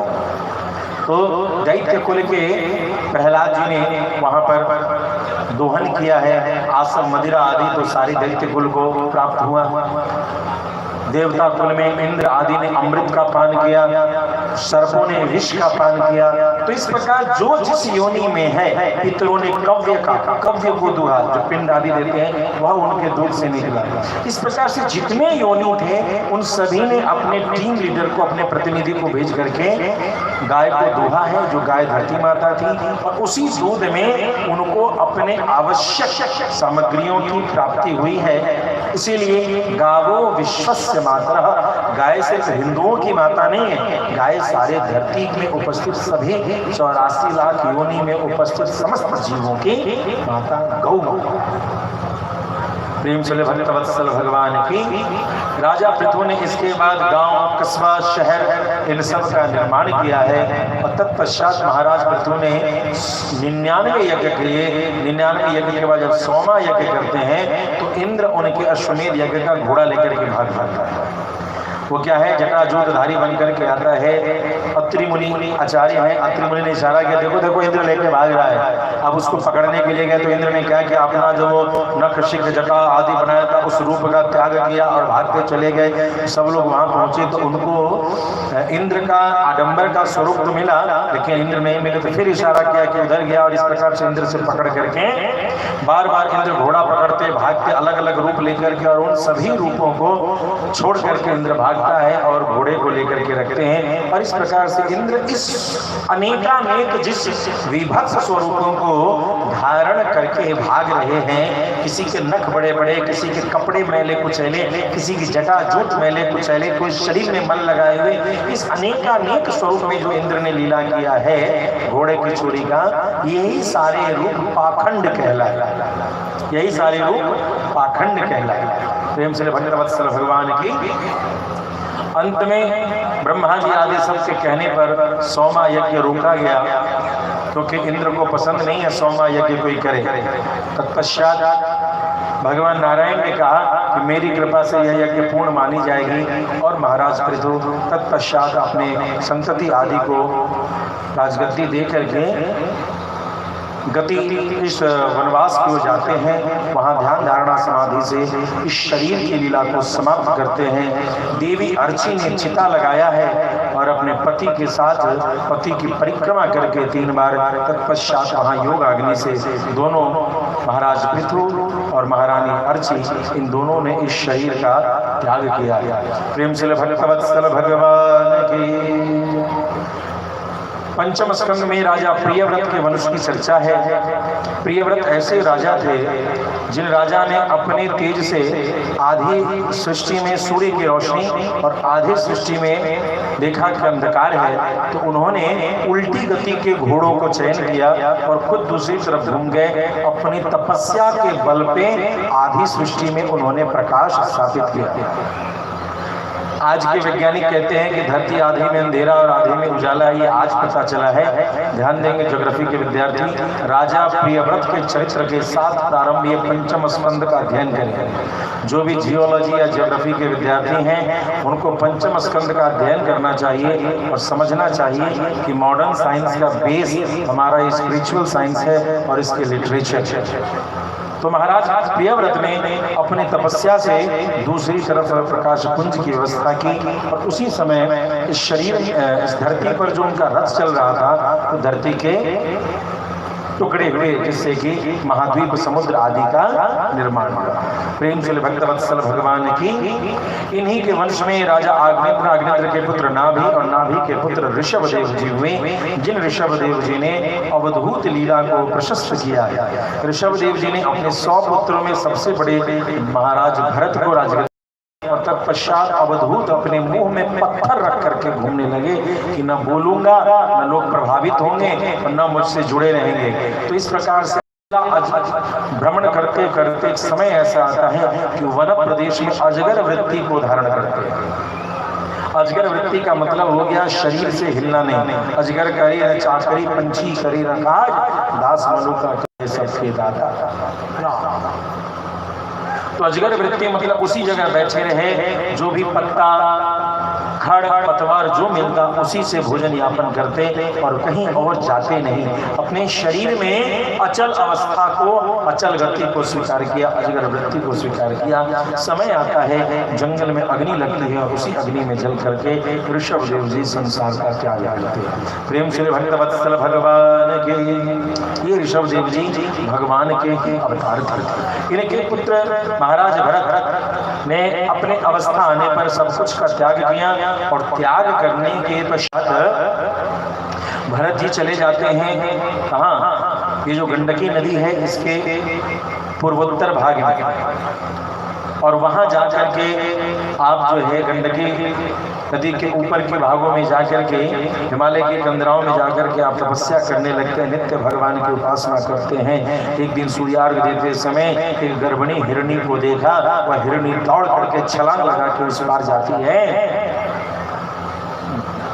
शेर के चंगुल से तो बच जाती है लेकिन उस पार जाती है। उस गर्भिणी के गर्भ से बच्चा जो शिशु है वह निकल जाता है और वह हिरणी बन जाती, उस बच्चे को पालने लगते हैं।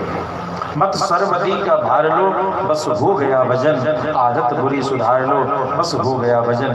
बाबा कबीर ने इसीलिए कहा कि प्रपंच में ज्यादा न जुड़ो अन्यथा भजन समाप्त हो जाएगा। प्रेम से भक्तवत्सल भगवान की।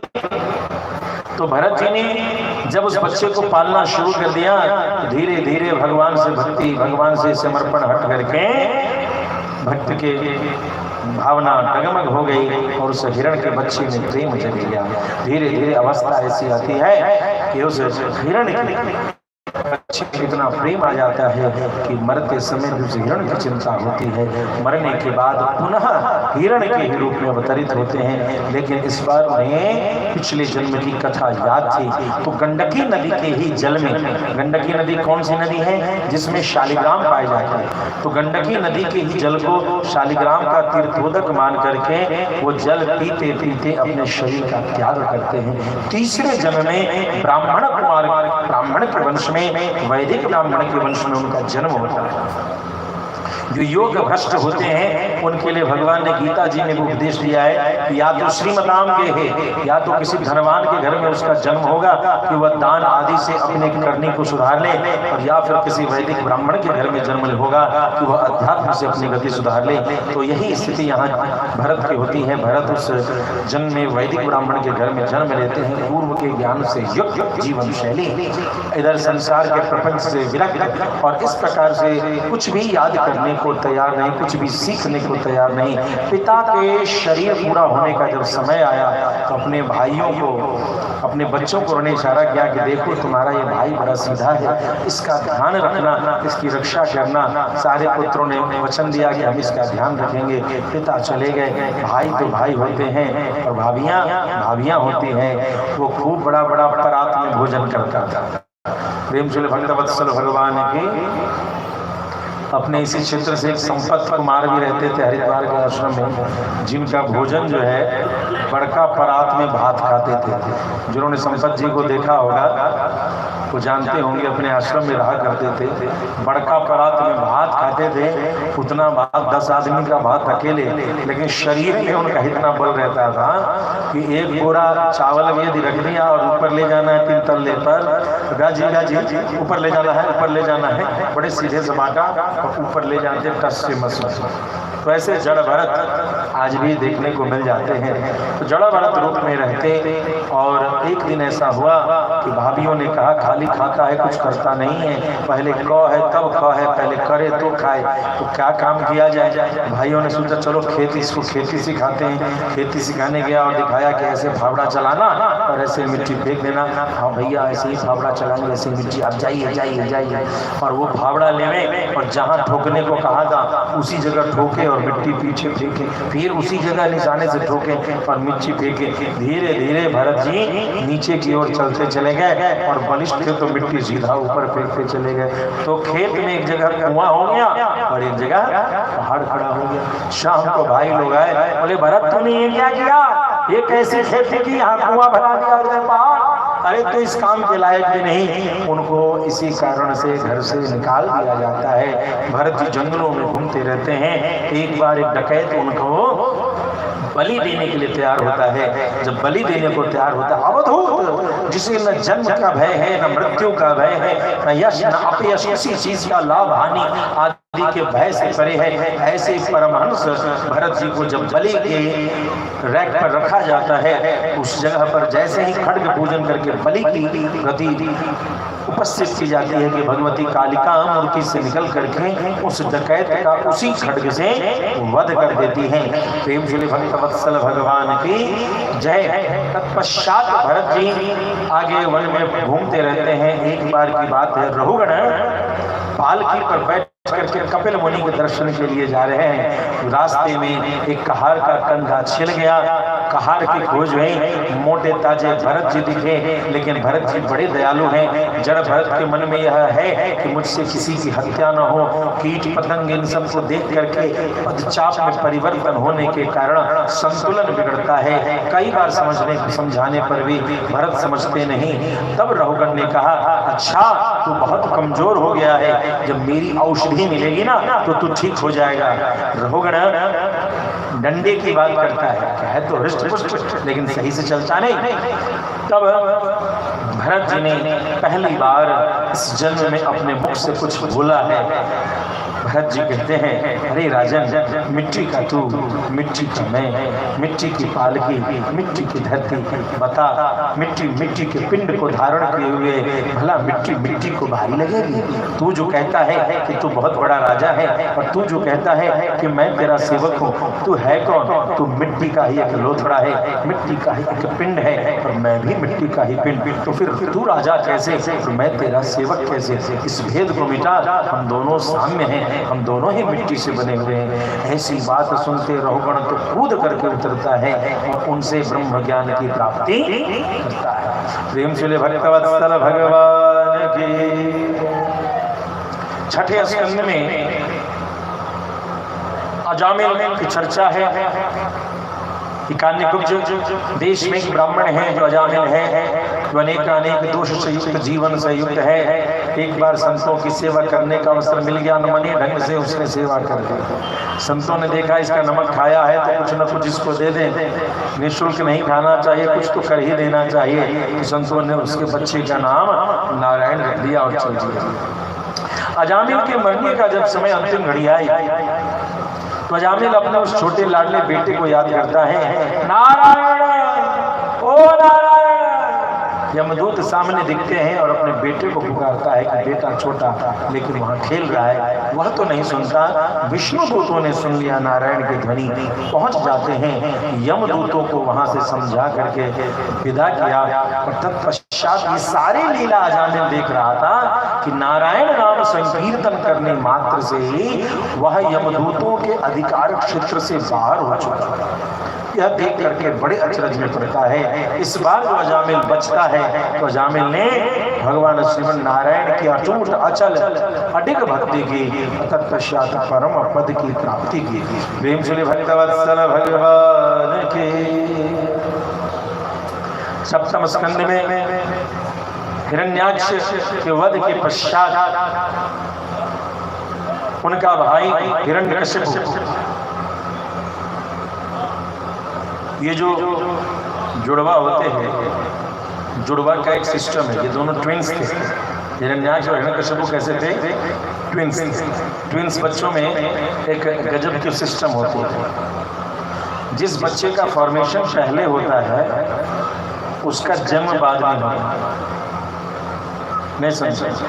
पहले गर्भ के ऊपरी हिस्से में एक बच्चे का निर्माण होता है, फिर गर्भ के निचले हिस्से में दूसरे बच्चे का निर्माण होता है। तो निकलते समय गर्भ से जो नीचे का जो बाद का सेकंड है, यंगर है, वो पहले निकलता है और जो एल्डर रहता है वो बाद में निकलता है। मतलब ये कि जो छोटा था उसका जन्म पहले होता है, वही दुनिया में बड़ा कहलाता है, और जो बड़ा ऊपर था वो बाद में जन्म लेता है, 1-2 मिनट बाद, तो 2-3 मिनट से वह छोटा हो जाता है।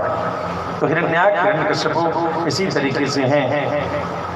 हिरण्याक्ष शरीर में से पहले निकला इसलिए बड़ा संसार, लेकिन हिरण्यकशिपु पहले निर्मित हुआ इसलिए उससे भी ज्यादा प्रताप था।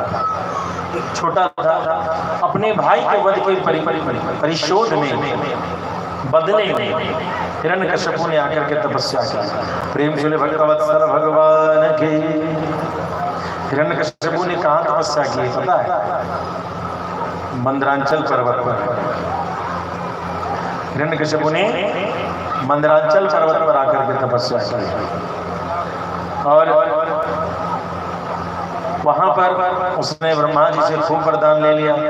ब्रह्मा जी को क्या गया? सब वरदान दे दिया। अमरता का वरदान मांगा तो बोला अमरता का वरदान तो नहीं दे सकता, तुम कुछ और मांगो। बोला ठीक है, वरदान मांगता हूँ, विच टर्म्स एंड कंडीशंस में डेथ होना चाहिए। तो क्या टर्म्स एंड कंडीशंस हैं? न दिन में मरो, न रात में मरो, न नीचे मरो, न ऊपर मरो, न घर के भीतर मरो, न घर के बाहर मरो। न हे ब्रह्मा तुम्हारी काल गणना में मेरी मृत्यु न हो। हे ब्रह्मा तुम्हारे 84 लाख योनियों में कोई न मुझे मारे। ब्रह्मा जी तथास्तु तथास्तु तथास्तु। तो कहावत हमेशा ध्यान रखना है, मुफ्त का चंदन घसमो रे नंदन। ब्रह्मा जी को आशीर्वाद देने का पावर मिल गया।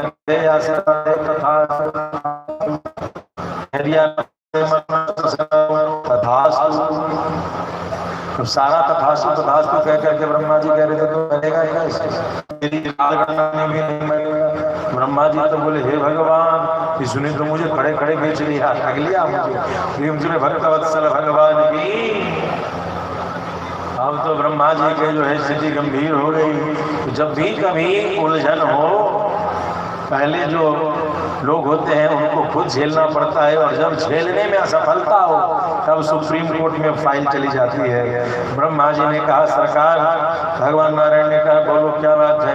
अरे जो देना था सो तो दे दिए, अब आगे क्या होगा? अच्छा दे के चले आए, ठीक है इस फाइल को यहाँ रख लो, समय आएगा इस फाइल को खोल के देखेंगे। अपना फाइल रख दिया वैकुंठ में, भगवान की ये प्रार्थना पत्र रख दिया गया। भगवान उस प्रार्थना के फाइल को रख करके अब लीला की प्रतीक्षा में लग गए। फाइल पेंडिंग में चला गया। सूचना मिल गई कि ऐसा टर्म्स एंड कंडीशन दिया है कि भगवान समय आएगा।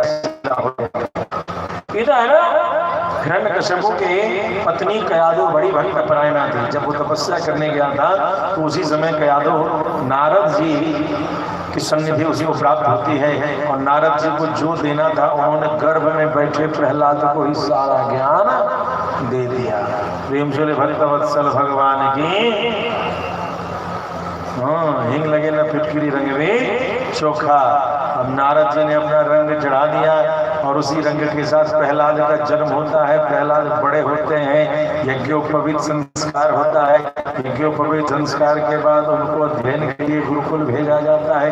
गुरुकुल जाते हैं, गुरु जी से कथा प्रारंभ होती है, गुरु जी उपदेश देना शुरू करते हैं। गुरु जी अनेकानेक प्रकार का उपदेश देख करके समझाते हैं सभी दैत्य कुल के सभी बच्चों को, बच्चों भगवान कौन है जो पालनहार है, भगवान कौन है जो तारणहार है, भगवान कौन है जो रक्षणहार है। तो तुम्हारा पालन कौन करता है, स्कूल में डोनेशन कौन देता है, महाराज हिरण्यकश्यपु देते हैं। तो भगवान कौन है, महाराज हिरण्यकश्यपु हैं। इस गुरुकुल की मरम्मत कौन करता है, महाराज हिरण्यकश्यपु करते हैं। तो इसके रक्षण करता कौन है, महाराज हिरण्यकश्यपु हैं। तो भगवान कौन है, महाराज हिरण्यकश्यपु हैं।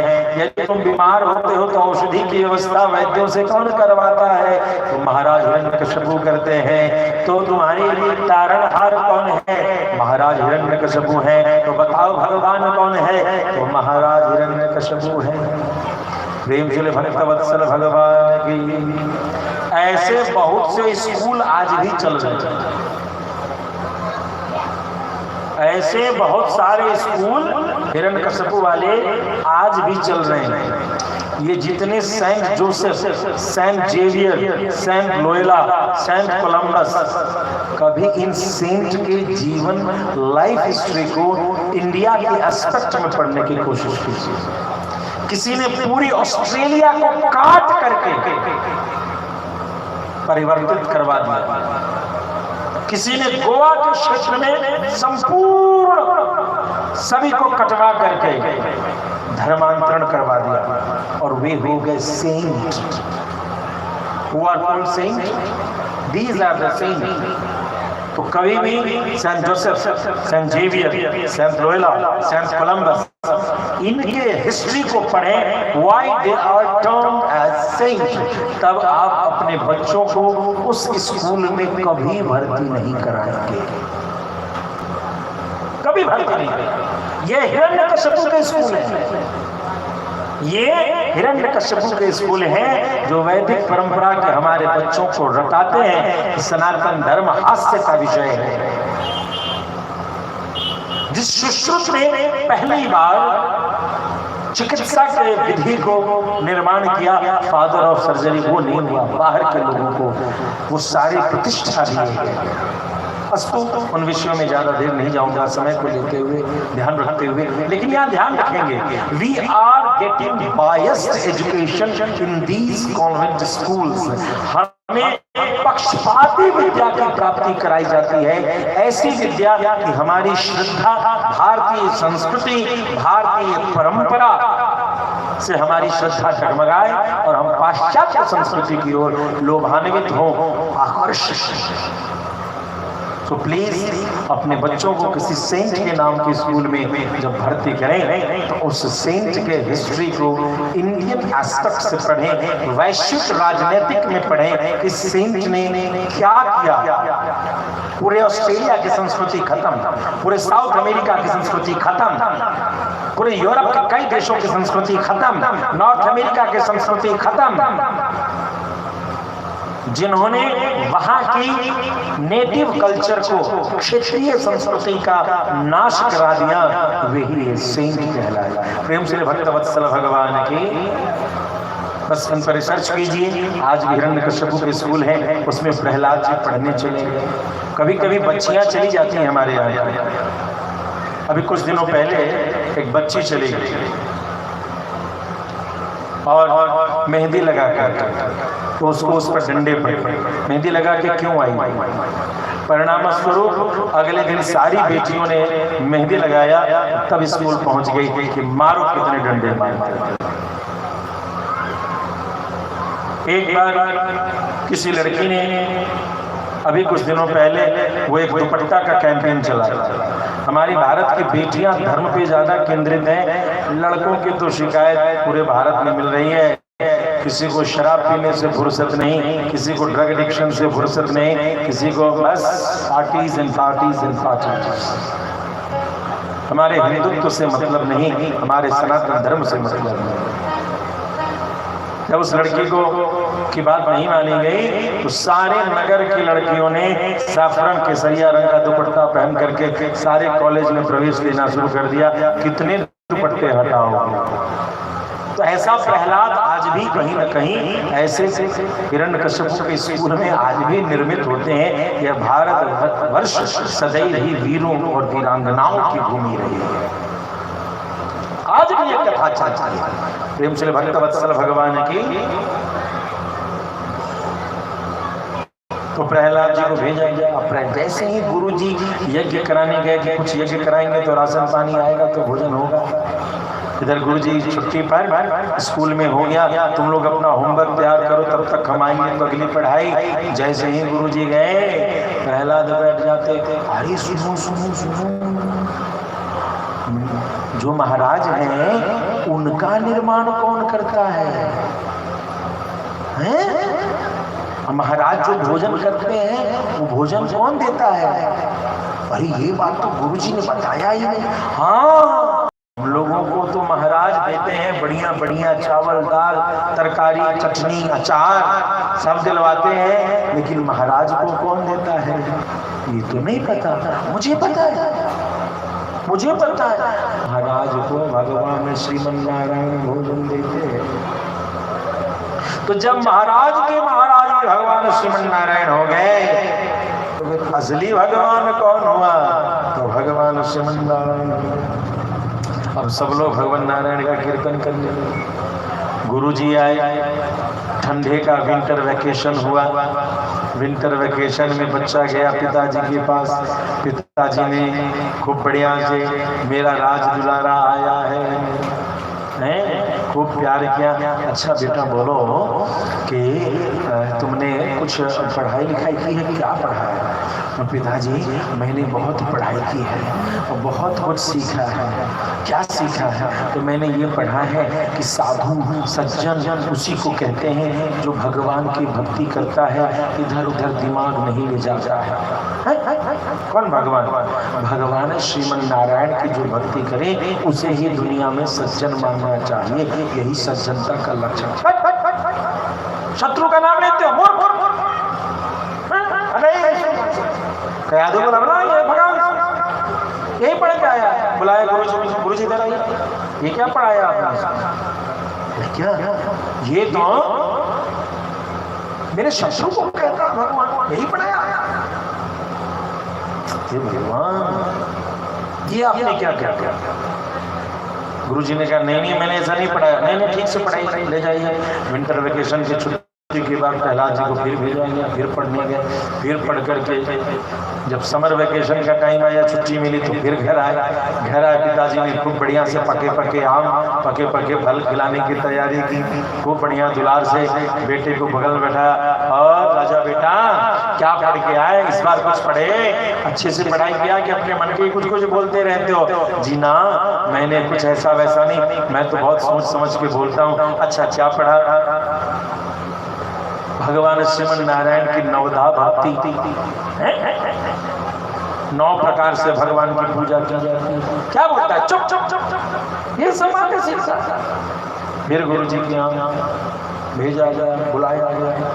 जब गुरु जी से ऐसी चर्चा हुई तो न मत प्रणीतम न पर प्रणीतम, न मैं बताता हूँ न दूसरा कोई बताता है। यह इसके हृदय में स्वतः प्रस्फुटित ज्ञान है। बड़ी अद्भुत भाव से प्रहलाद जी की स्थिति है। हृदय में भगवान बैठ करके उनको जैसे उपदेश देते हो। पिता ने कहा इसको मैं खुद पढ़ाऊंगा। पिता उनको पढ़ाने की सोचते हैं लेकिन नहीं पढ़ पाते। उनकी बातों में उनके रंग में नहीं आ पाते। चढ़े न रंग दूजो, दूसरा रंग नहीं चढ़ सकता। धीरे धीरे स्थिति ऐसी आती है कि पिता रुष्ट होते हैं। पिता ने प्रहलाद जी को सर्पों के गुफा में पटक दिया। विषैले सर्प है साहब, और विषैले सर्प जैसे प्रहलाद जी गिरते हैं सभी ने फुफकार, काटो इसको, कौन आया हमारे से? और जब काटने को तैयार होते हैं कि तभी उनके मुख में श्रीमन नारायण नारायण नारायण श्रीमन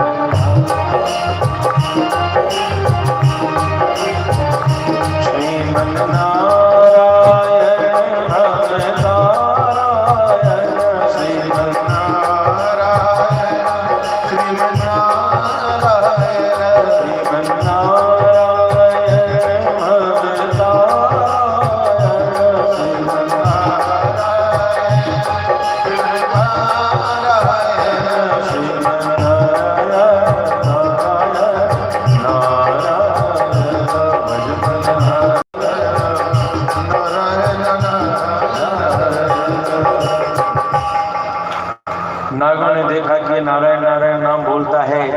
आपस में चर्चा मीटिंग बैठा ली।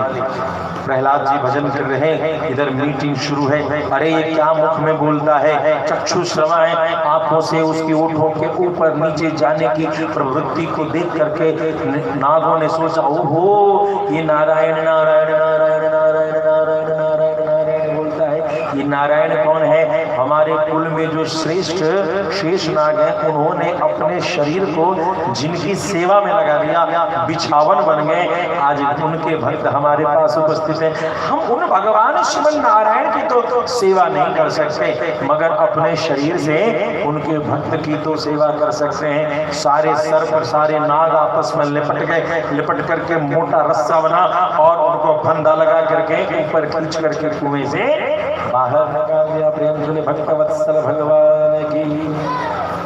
पिता के दरबार में प्रहलाद जी पुनः पहुंच गए। जब वहां पहुंचते हैं तो पुनः उनको एक मतवाले हाथी के आगे पटक दिया गया।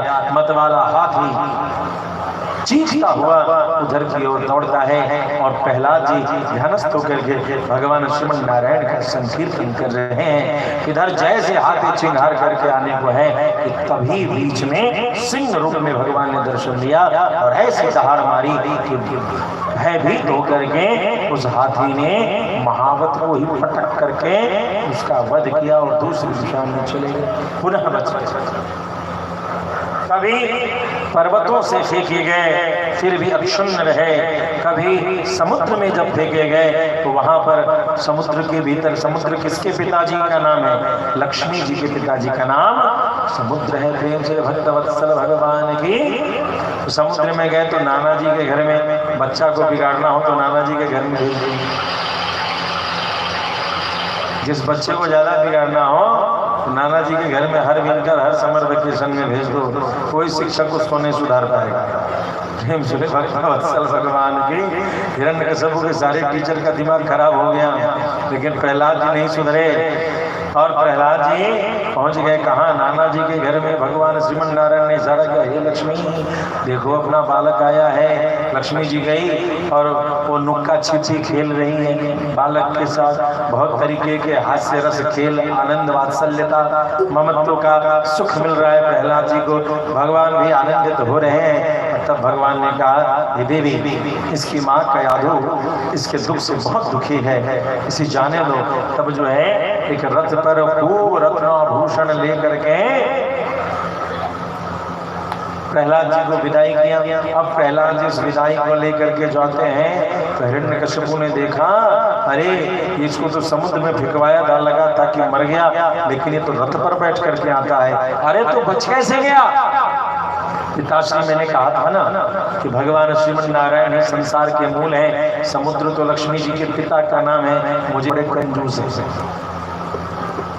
प्रेम से भक्तवत्सल भगवान की। आज के नाना जी लोगों की जमींदारी ठाट बाट इसलिए चली गई कि आपके पिताजी इतना हंसोस के ले आए हैं कि वो बेचारे मेंटेन नहीं कर पा रहे। उसमें नाना जी की गलती नहीं है। आपके पिताजी शादी के समय इंटरनेशनल भिखारी बन के चले गए थे। ऐसा भिखारी जैसा भिखारी दूसरा दुनिया में उनको मिलेगा ही। उस जितना है पहले अपने ससुर का लड़की के पिता के तिजोरी के बैंक बैलेंस को दूर से ही आंका जाता है। 10 लाख है, 8 लाख है, 15 लाख, नहीं 11 लाख तक तो लड़की का बाप दे ही देगा। जैसे जैसे जान रहे हैं माल रखा है, ऐसे करके शादी सेटिंग होता है। तो जब तुम्हारे पिताजी भिखारी बने और ऐसे भिखारी बने कि थाली में तो खाया ही खाया, थाली को ऐसा चाट पोछ किया कि बिना साबुन तेल के ही सर्फ के ही वो थाली धुली हुई दिखाई देती है। सारा निचोड़ के चल देते हैं। तो बेचारे नाना जी क्या करेंगे? इसलिए नाना जी कंजूस नहीं हुए हैं। नाना के हृदय में तो आज ही वही प्यार है। अपने बाप से पूछो शादी में क्या क्या गुल खिलाए थे कि आज नाना जी कहते हैं, बेटा सूद ब्याज तुम्हारा हिस्सा भी तुम्हारा बाप लेके चला गया। मेरा तो गया ही गया और तुम्हारा हिस्सा भी लेकर के चला गया। आजकल दूल्हा राजा नहीं होता, बेकार है। दूल्हा राजा आएंगे, ये नहीं, दूल्हा भिखारी आएंगे, ऐसा गाना बनना चाहिए। तो महिलाओं को गाली सुनाते समय दूल्हा राजा सा हटा करके जो गाली सुनाई जाती है, दूल्हा भिखारी आएंगे, ऐसे करके गाना बनाना चाहिए। तब दूल्हाओं को, दूल्हा के बाप को, दूल्हा के बाप को सच्चाई समझ में आएगी कि ये बाप नहीं, ये बाप रे बाप है। प्रेम से भक्तवत्सल भगवान की। कहाँ दूल्हा राजा ऊंच निवास नीच करता, भीखमंगा बन करके चले जाते। ये दीजिएगा तो ब्याह होगा, नहीं दीजिएगा तो ब्याह नहीं होगा। प्रेम से भक्तवत्सल भगवान की। दहेज प्रेम से दिया गया उपहार ही दहेज है। मांगा हुआ दहेज नहीं होता, मांगा हुआ तो गुंडा टैक्स है, उसको गुंडा टैक्स कह सकते हैं, भिखारी कह सकते हैं। इस शब्द का ही उद्बोधन है, वो दहेज नहीं है। दहेज तो अपनी दाया, अपनी बेटी के लिए जो दिया जाए वो दहेज है। और वो हर पिता प्यार से देता ही देता है, हर भाई प्यार से देता ही देता है। एक बार पत्नी की साड़ी खरीदने में कोई आदमी सोचता है, लेकिन बहन की साड़ी जब खरीदने जाता है तो पत्नी धीरे से कहती है, इतना वाला साड़ी दे देंगे तो चलेगा, दीदी जी खुश हो जाएंगे। लेकिन भाई का बजट बढ़ रहा होता है और पत्नी का बजट धीरे से, कुछ खेल देखना हो तो 2 साड़ी खरीदने जाइए, एक पत्नी की बहन के लिए और एक अपनी बहन के लिए। सारा रहस्य सामने दिख जाएगा कि पत्नी के मन में क्या गुल खिल रहा है। प्रेम से भक्तवत्सल भगवान की सबसे लोकल साड़ी जो है दूल्हा की बहन के लिए, ननद के लिए, न देना है, न द नहीं समझे, न द, उसको देना नहीं है, नाना करते रहना है, उसी का नाम है साली। साली का मतलब है संस्कृत में वह, वो तो लेवे करेगी ना, नहीं देंगे तो कैसे काम चलेगा। बड़ी जगह हंसाई हो जाएगी, लोग क्या कहेंगे, साली आपकी क्या कहेगी, आप समझते हैं ना। इज्जत के लिए देना पड़ेगा, और बहन को देने में इज्जत नहीं है।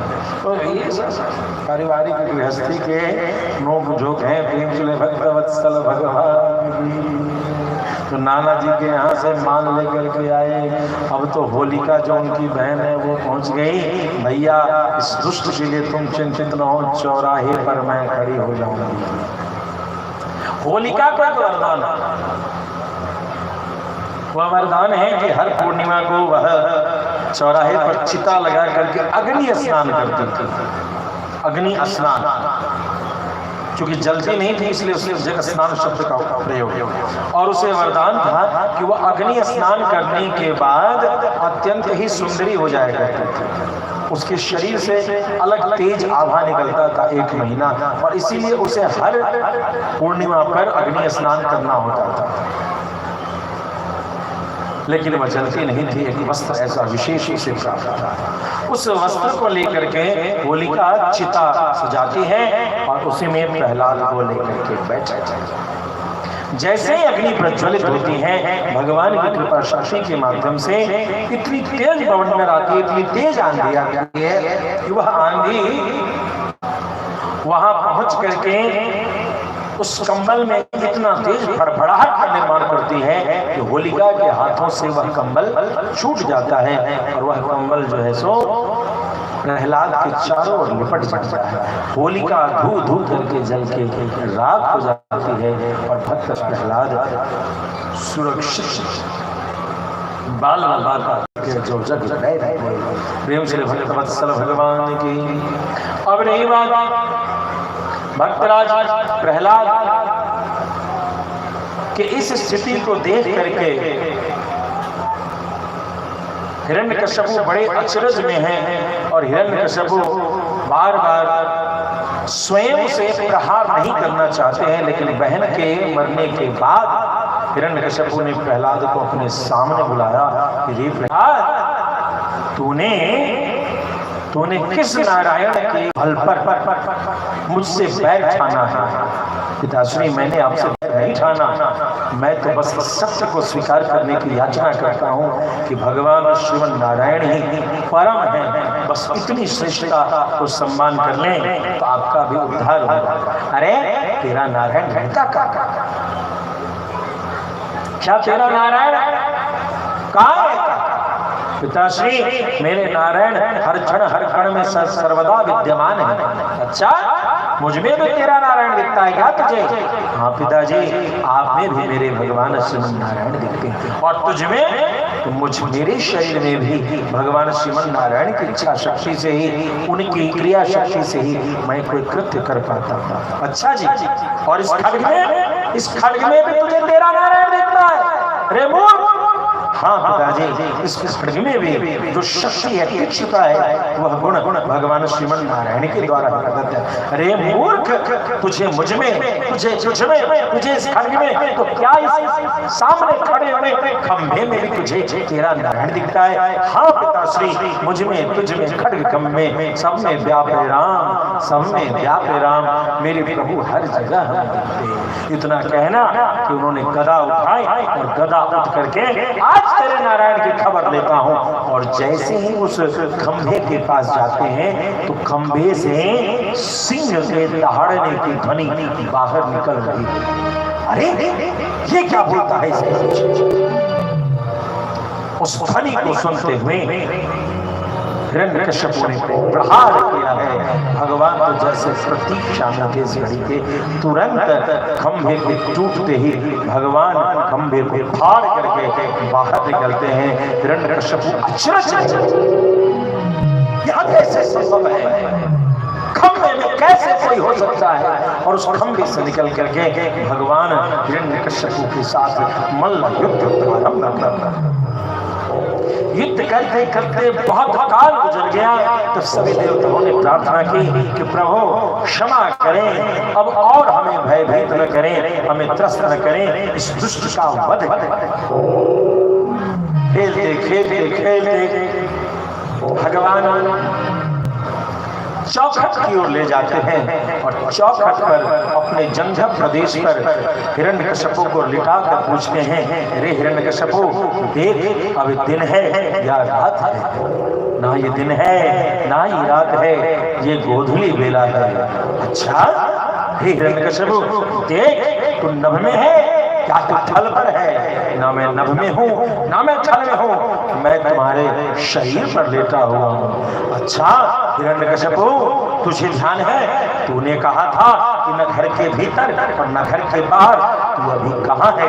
हिरण्यकश्यप का आधा शरीर घर के भीतर, आधा शरीर घर के बाहर था। हिरण्यकश्यप कहता है, न मैं घर के भीतर न मैं घर के बाहर, मैं घर के चौखट पर हूँ। रे मूर्ख, तूने कहा था कि ब्रह्मा की काल गणना में तेरी हत्या न हो, तेरी मृत्यु हो। एक नक्षत्र मंडल की ओर निहार, इस नक्षत्र मंडल को निहार, इस स्थिति को, और बता ये कौन सा मास है, कौन सा पक्ष चल रहा है? संपूर्ण नवमंडल में उपस्थित नक्षत्रों की ओर देख करके हिरण्यकश्यप का ज्योतिषीय ज्ञान धरा रह जाता है। न चैत्र है, न वैशाख, न ज्येष्ठ, न आषाढ़, ये 12 मास में से कोई महीना नहीं लगता। ऐसे नक्षत्रों की स्थिति कभी नहीं देखी मैंने। रे हिरण्यकश्यप, तेरे वध करने के लिए मैंने एक उत्तम मास का निर्माण कर दिया। जिस उत्तम मास को दुनिया मेरे नाम से जानेगी, इसी उत्तम मास का नाम है पुरुषोत्तम मास, अधिक मास, मल मास। इसका निर्माण भगवान नरसिंह ने किया। रे हिरण्यकश्यप, तूने कहा था कि ब्रह्मा की 84 लाख योनियों की सृष्टि में कोई भी ऐसा जीव न हो जो तेरा वध कर सके, लेकिन मेरी ओर निहार, मैं तुझे ब्रह्मा के द्वारा सृष्ट नजर आता हूँ। क्या मेरी रचना ब्रह्मा ने किया है? ना प्रभु, 84 लाख योनियों में कोई भी आप जैसा नहीं। न तुम नर हो, न तुम सिंह हो, तुम नरसिंह हो, तुम नरसिंह हो, तुम नरसिंह हो। रे हिरण्यकश्यप, नेक मेरे नखाई धोतियों निहार, तूने कहा था न अस्त्र में मरेगा न शस्त्र से मरेगा। क्या ये मेरे नख अस्त्र हैं या शस्त्र है? न ये अस्त्र है प्रभु, न ये शस्त्र है, ये तुम्हारे शरीर के अंग हैं। तुम्हारे सारे शर्त पूरे हुए और अब तुम्हारा वध सुनिश्चित करता हूँ। इतना कहते भगवान ने उसके वक्षस्थल को विदीर्ण कर दिया, चीर दिया, आंत को निकाल करके अपने सारे क्रोध को उसके शरीर पर प्रयोग करने लगते हैं। मर गया हिरण्यकशिपु, लेकिन उसके शरीर के अस्थि पंजर को निकाल करके भगवान फेंकने लगते हैं। भगवान का विचित्र स्वरूप है, उसके आंतों की माला जैसे भगवान ने धारण कर ली हो। लप लप करते हुए जिह्वा के साथ अत्यंत क्रोध आवेश में भगवान नरसिंह गंभीर पदचाप करते हुए लगता है आज समस्त तामसिक सृष्टि का नाश करेंगे। समस्त तामसिक असुरों का, राक्षसों का जैसे नाश करने के लिए भगवान बढ़ रहे हो। सारी देवता थर थर कांप रहे। भगवान की शांति के लिए भगवान की स्तुति करने का भी सामर्थ्य किसी में नहीं बन रहा। सबने जाकर के भगवती लक्ष्मी से प्रार्थना की, हे भगवती भगवान को शांत करें, अन्यथा इनके आवेश से उग्रम वीरम महाविष्णुम ज्वलंतम सर्वतोमुखम नृसिंहम भीषणम भद्रम मृत्युम नमाम्यहम। आज काल की गति के लिए भी ये काल के समान उपस्थित हैं। इनके शरीर से जो क्रोध की लपट निकल रही है, इस सारी सृष्टि को जला करके राख कर देगी। इनको शांत करने के लिए हे भगवती लक्ष्मी हाथ आगे बढ़े। लक्ष्मी जी हाथ जोड़ करके कहती हैं, मैं क्षमा चाहती हूँ, मैंने भगवान का ऐसा आवेश आज तक नहीं देखा। अब तो भगवान को वही शांत कर सकते हैं जिनके लिए भगवान ने इस आवेश को लिया है। सबकी दृष्टि उस छोटे से प्रहलाद की ओर जाती है। हे भक्तराज, यद्यपि सारे भक्त हैं, लेकिन उस भक्त की मंडली में आज भगवान के स्वरूप के पास जाने का सामर्थ्य किसी को नहीं है। इसीलिए भक्तराज, हे भक्तराज प्रहलाद, उठो और जा करके भगवान को शांत करो। यद्यपि भगवान के शरीर की दाहकता को प्रहलाद सह नहीं सकते थे, इतने छोटे बाल कपोल बालक थे, लेकिन फिर भी प्रहलाद सभी देवताओं के कहने पर सारी सृष्टि की रक्षा के लिए आगे बढ़ते हैं। उस दाहकता, उस तपिश को स्वीकार करते हैं और जा करके प्रहलाद जी भगवान के श्री चरणों को जैसे ही प्रणाम करते हैं, भगवान का संपूर्ण आवेश शीतलता को प्राप्त होता है। भगवान की आंखें नीचे जाती हैं और उस छोटे बच्चे प्रहलाद ने जितने कष्ट सहे हैं, उन सभी कष्टों को याद करके भगवान अपने आवेश को रोकते हैं। भगवान की आंखें अश्रुपूरित हो जाती हैं। ममता, कारुण्य, वात्सल्यता से भरा हुआ हृदय द्रवित हो जाता है। प्रहलाद को उठाते हैं, गोद में लेकर सिंहासन पर बिठाते हैं और प्रहलाद को अपनी जीभ से बार-बार भगवान नरसिंह चाट चाट करके कहते हैं, अरे प्रहलाद तू मेरे पास आ गया था? अरे लाला, अरे बेटा, मेरे शरीर में तो बड़ी अग्नि थी, कहीं तू तप तो नहीं गया? कहीं तेरे रोए को मेरी तपिश के कारण तेरा रोआ झुलस तो नहीं गया? प्रहलाद का शरीर मेरे आवेश के तप के कारण कहीं दग्ध ना हो गया हो? इसलिए भगवान जीभ से चाट चाट के प्रहलाद को शीतल करते हैं, प्रहलाद को शांत करते हैं। और प्रहलाद जी को इस प्रकार से दैत्यराज के पद पर अभिषिक्त किया। भक्तराज प्रहलाद की कथा किसी भक्त की कथा नहीं, भक्त के द्वारा चाटे हुए एक प्रसाद की कथा है। प्रहलाद का जो शरीर है भगवान ने चाट चाट करके पवित्र किया। प्रहलाद के चरित्र को भगवान ने अपने अद्भुत आवेश अवतार से उपस्थित होकर के प्रसन्न किया है, पवित्र किया है। इसीलिए हम सभी को इस चरित्र को बड़ी श्रद्धा के साथ सुनना चाहिए। प्रेम से भक्तवत्सल भगवान की। अरे मैं कहता डंके की चोट पर,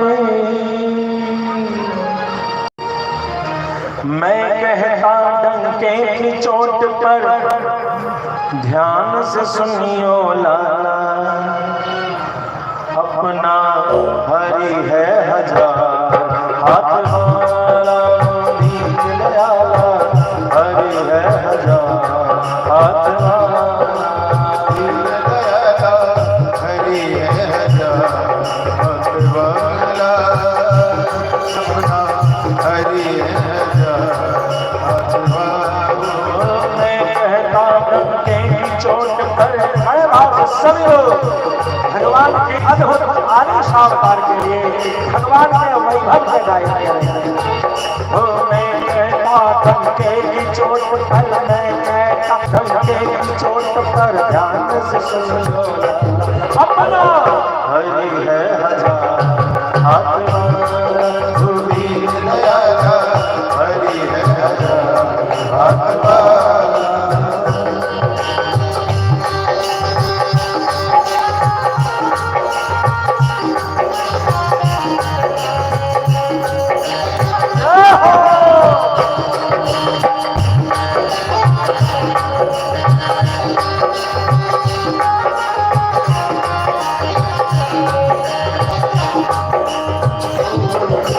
क्या कहना समर्थ साईं का,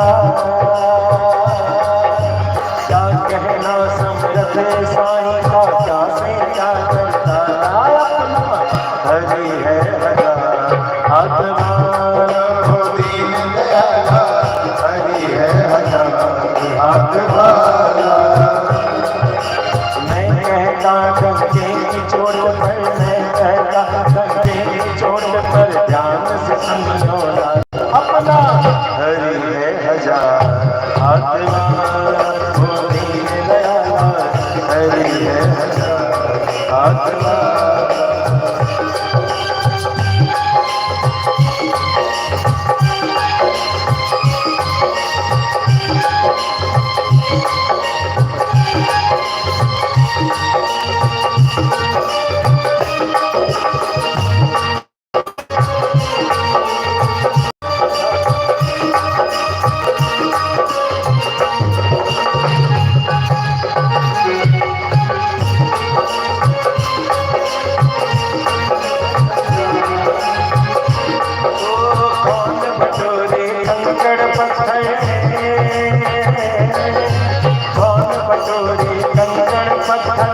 जब हो हीरा,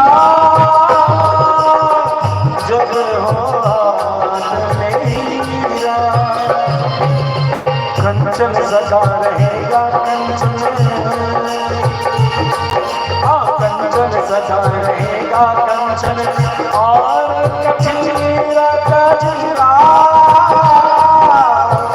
और कचीरा कचीरा। सांच के आगे झूठ बदलना, सांच के आगे झूठ बदलना, हरदम यहाँ वाला हरि है हजार हाथ वाला वो दीन दयाला हरि है हजार हाथ वाला।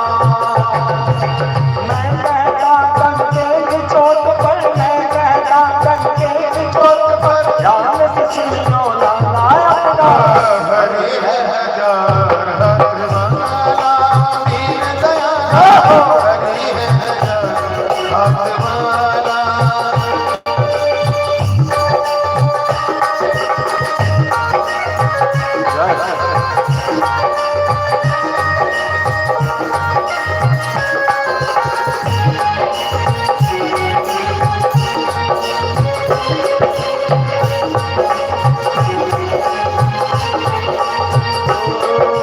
कोई झुका नहीं सकता जग में, कोई झुका नहीं सकता जग में अपने प्रभु का झंडा, अपने प्रभु का झंडा। जो हाँ जो उसको छेड़ेगा उसके, जो उसको छेड़ेगा उसके सिर पे पड़ेगा डंडा, सिर पे पड़ेगा डंडा। युगों युगों से इस धरती पर, युगों युगों से इस धरती पर उसी का परवाना अपना हरि है हजार हाथ वाला दीन दयाला हरि है हाथ वाला। मैं कहता डंके की चोट पर, मैं कहता डंके की चोट पर, ध्यान से सुन लो लाला हरि है हजार हाथ वाला। गोविंद दया का हरि है हजार हाथ वाला।